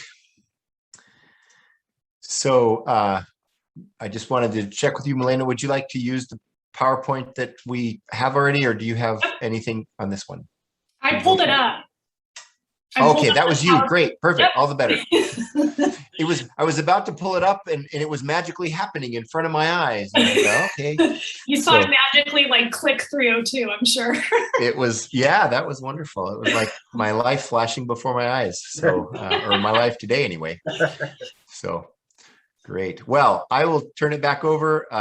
Just in the way of context, where this fits in the bigger picture for the group is that we, as we mentioned this morning, the Walker accreditation primarily applies to level 2 residences, and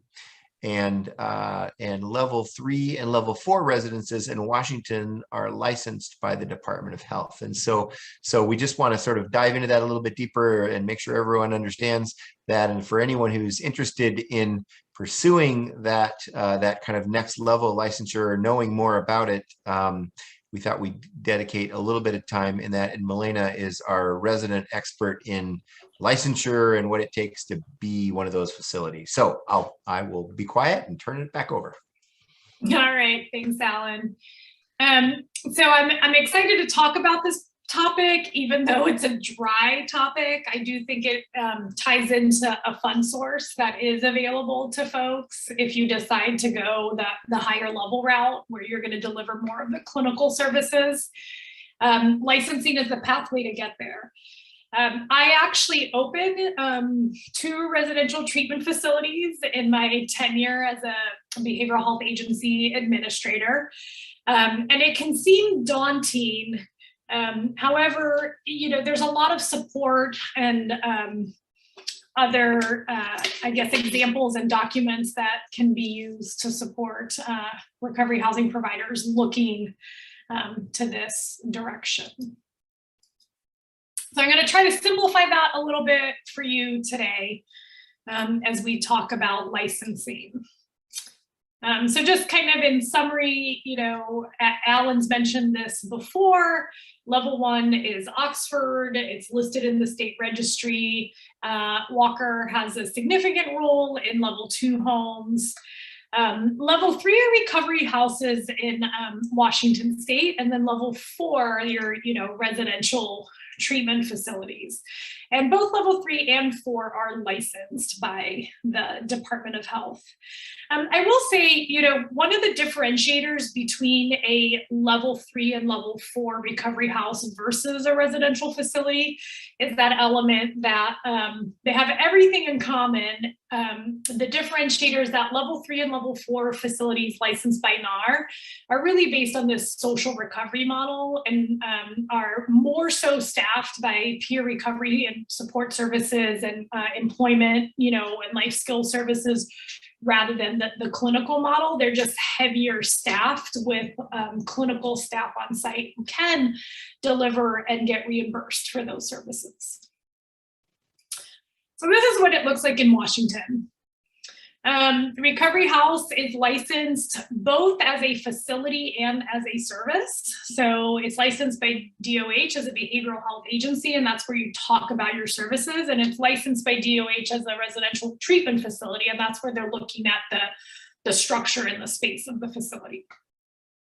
The requirements for this licensing is listed here in these hyperlinked references to WACs, which are a Washington Administrative Code, and RCWs. And I'm sorry, I don't have that acronym for you, but maybe someone else does and they can chat it. Revised Code of Washington. All right, thank you, Alan.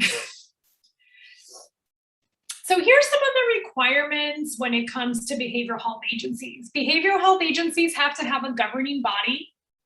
They have to have an administrator with the appropriate credentials often, policies and procedures. When you become licensed as a behavioral health agency, you also have to do individual service plans. And that's the big piece around medical necessity that allows organizations to get reimbursed, is that there's actually like a service plan that defines the need and the services and the interventions.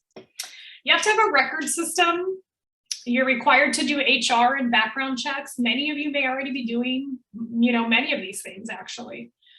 It can't be a personal residence if you're going to get licensed as a behavioral health agency. You are doing assessment and counseling services as a behavioral health agency. And then there is a clinical supervisor who's a substance use disorder treatment professional. So there is that licensed person on the team. Other people can deliver those services, but they do have to be overseen by that licensed person in signature and in record.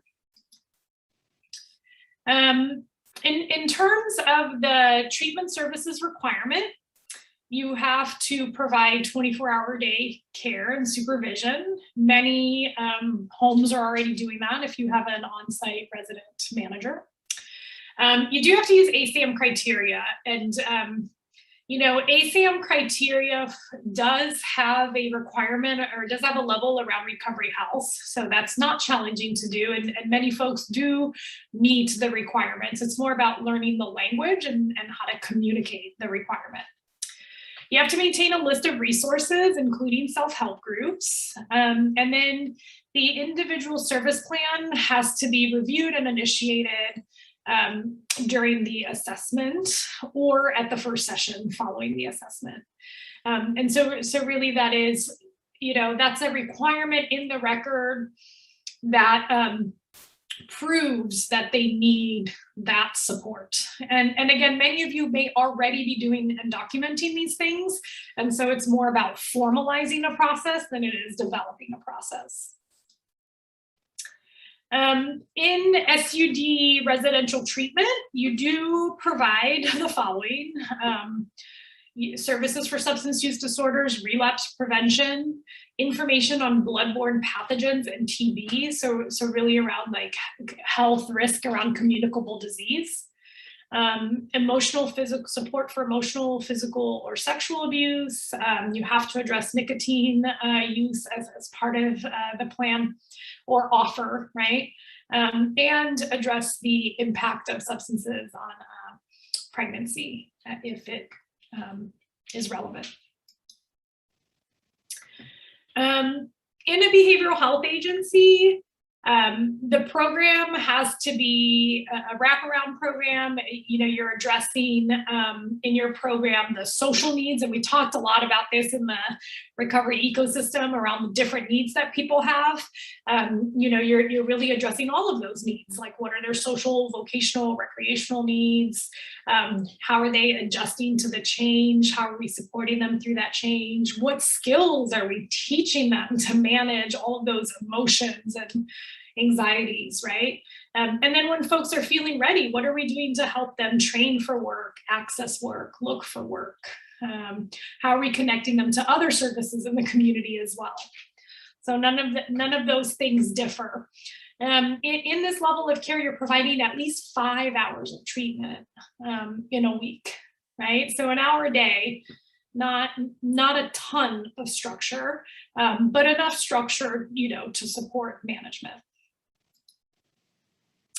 So we've talked a little bit about the services that happen. Now we're going to do a little bit of a review on the actual facility requirements. So some of this is going to look familiar, and that's intentional because these things got aligned in the work that the state's been doing. So again, it's the same requirement of that governing body. Sometimes that's a board, right? Sometimes that's an agency administration. There's an administrator, there's policies and procedures, there's a plan of care, you're documenting certain things, and you're making sure that the people who are working there pass the background checks and the training requirements. In the facility, there's typically a quality improvement plan. I mean, many of us do these things informally, but a quality improvement plan is as simple as noticing a problem, studying it, and trying to fix it or make it better. And so in that, you just have to document, your activities towards that. There's also an infection control plan. I think many of us during COVID learned the importance and significance of having infection control plans. Again, there's that staff presence of 24/7. there is that added requirement that there's one person who's trained in first aid or CPR. There are food and nutrition services on site. So in this level of setting, you know, you're providing food services, and there's a sort of plan. And then there's some construction standards. And I think that this is really parallel, you know, to NARR around their square footage requirements, you know, towards accreditation. And it's really just looking at the structural standards and making sure that, you know, you're not housing too many people in one room, and that there's adequate treatment space, and there's adequate, you know, community space and space for people to be and live. So if you were to make the decision to get licensed, what do you do next? Here's the overview. So the processes are separate, but you can write and submit the applications together. And they both require policies and procedures. And they both require some fees and background checks. In general, the timeline varies based on the length of construction, or, you know, maybe you don't have to construct a facility, you're just renovating one, or you already have one and you're getting it licensed. It also depends on the quality of the policies and procedures that were submitted. The administrative codes really define the requirements. And so it's about saying, yes, I will adhere to these things, and this is how.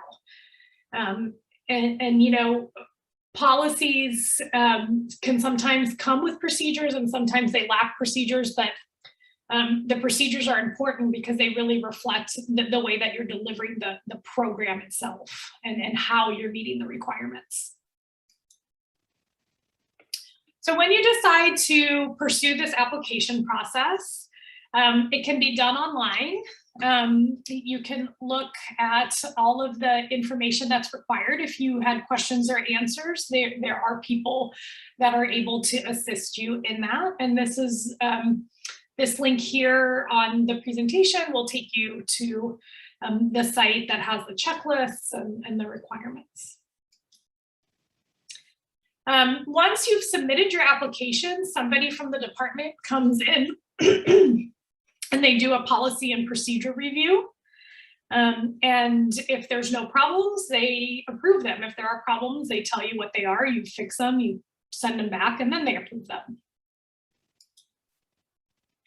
The third step is on-site review. It's really that once they say that your process looks good, they come on site to put eyes on site and make sure that the personnel records look good, right? Because you have to submit those background checks and all of those things. So they're looking to make sure that you've set up your infrastructure correctly in this on-site review, that your site is set up to do the things that your policies and procedures said that you would do. And then the last piece is that final approval. They come on site and they certify you. It doesn't mean that you have to open your doors right away, but it does mean that you've been granted the green light to go ahead and start services. Now, of course, that may mean you need a contract for services and get reimbursed for those. But that's a separate separate process, and you have to be licensed and certified before you can be contracted for services. So this is again going to look pretty similar. So similar step-by-step process on the facility side. If it's a new construction, there is a construction review process, and there's a team that works with you on that. And the construction review project application is typically submitted before all of the other applications, because this is the piece that takes time. And then you also get the optional technical assistance if you pay the fee alongside the application submission. Very important step, and can save a lot of time and headache to understand very clearly what the requirements are. So then you would do the same thing. You'd submit the remaining policies and procedures and floor plan and background checks. They would review all of those things similar to the service side. And again, most of those things are going to align. Then they're going to come in and they're going to walk through the site similar to the services side, right? And they're going to look at the actual structure of the building. They may make recommendations, and then they'll approve the project for the construction part. The last piece on the construction part site, if it's a new facility, especially, that the fire marshals have to come and walk through. And this is tricky because there's a state fire marshal and there's a local fire marshal. And so it's important to know your area and what those requirements are as well. And then lastly, the license gets activated. And if the behavioral health agency license is also ready, things can take place. So once you've been licensed, the DOH, they come on site periodically to review the facilities, and they do these reviews about every 18 months. And they renew your licenses annually based on this review.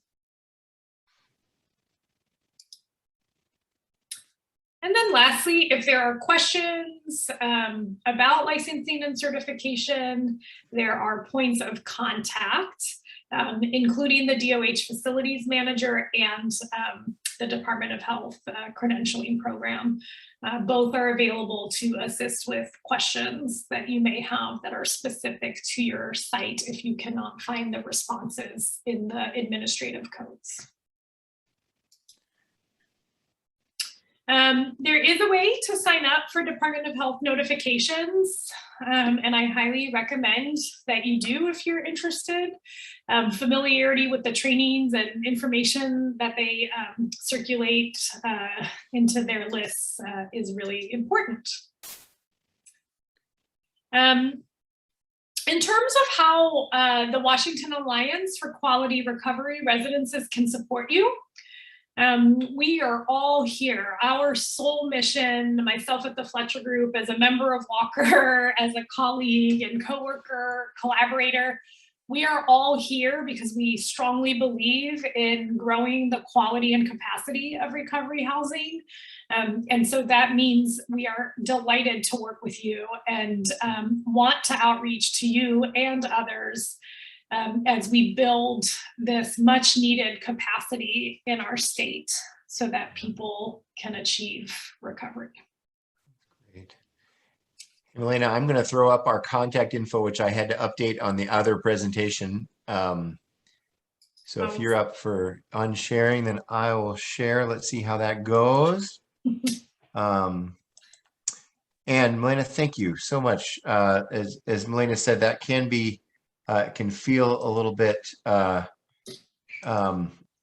dry, but not because of you, Milena. It's just all because of the content.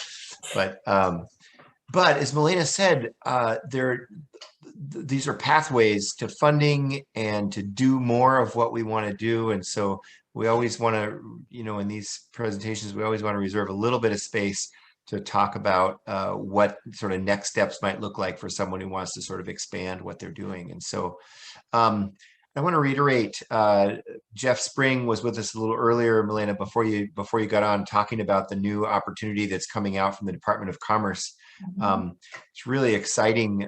So if you are a recovery residence operator, somebody who is, and they're looking to expand, this is like a golden opportunity. We've never seen anything like this before. That essentially they're talking about the kind of numbers they're talking about would fund a staffed residence for the next year and a half, potentially, just cover all of those costs, including startup costs and getting going costs and paying for staff and all of that. And so that could be a game changer for an organization, especially like a nonprofit or somebody like that who is just, has to raise all of their money to operate. This is a way through this process that they could really shortcut an expansion and then sort of have the time to sort of catch up and figure out how to fund longer term. So really worth pursuing. There are just more and more opportunities like that. The other thing that happened as a result of the Blake bill that I mentioned earlier is that the HARPS program was significantly expanded in terms of funding. So that's a voucher-based program. So So there's just more and more recognition by the legislature and by others in the ecosystem that we're talking about that housing is essential and vitally important, and the right kinds of housing environments are game changers. And so because that recognition is happening at such a rapid rate, there's just opportunity after opportunity. So if you're thinking about getting something started, we would love to hear from you. We can walk you through. We have a treasure trove of documents. Both we and Walker do, as well as the Fletcher group also has their own sample documents, and they have a model policy manual that they're more than happy to share, right, Melina? I'm hoping I'm not speaking out of turn. Yep. So there are resources available and people who want to talk to you on the phone about next steps and help you through all of this, including the NIMBYism challenges, all of that. So we think there's never been an easier time to get into this world, and there's never been a more urgent time to do it. So I guess I want to kind of leave that flavor in your mouths. Here's contact information for the three of us. And we'd be glad to answer any questions you have. So if you want to chat those in, you could also request, if you want to speak, just request that of Jason, and he can make you live in the system here. He did that earlier. It was magical to watch that, Jason. So so any closing comments or questions from our audience today?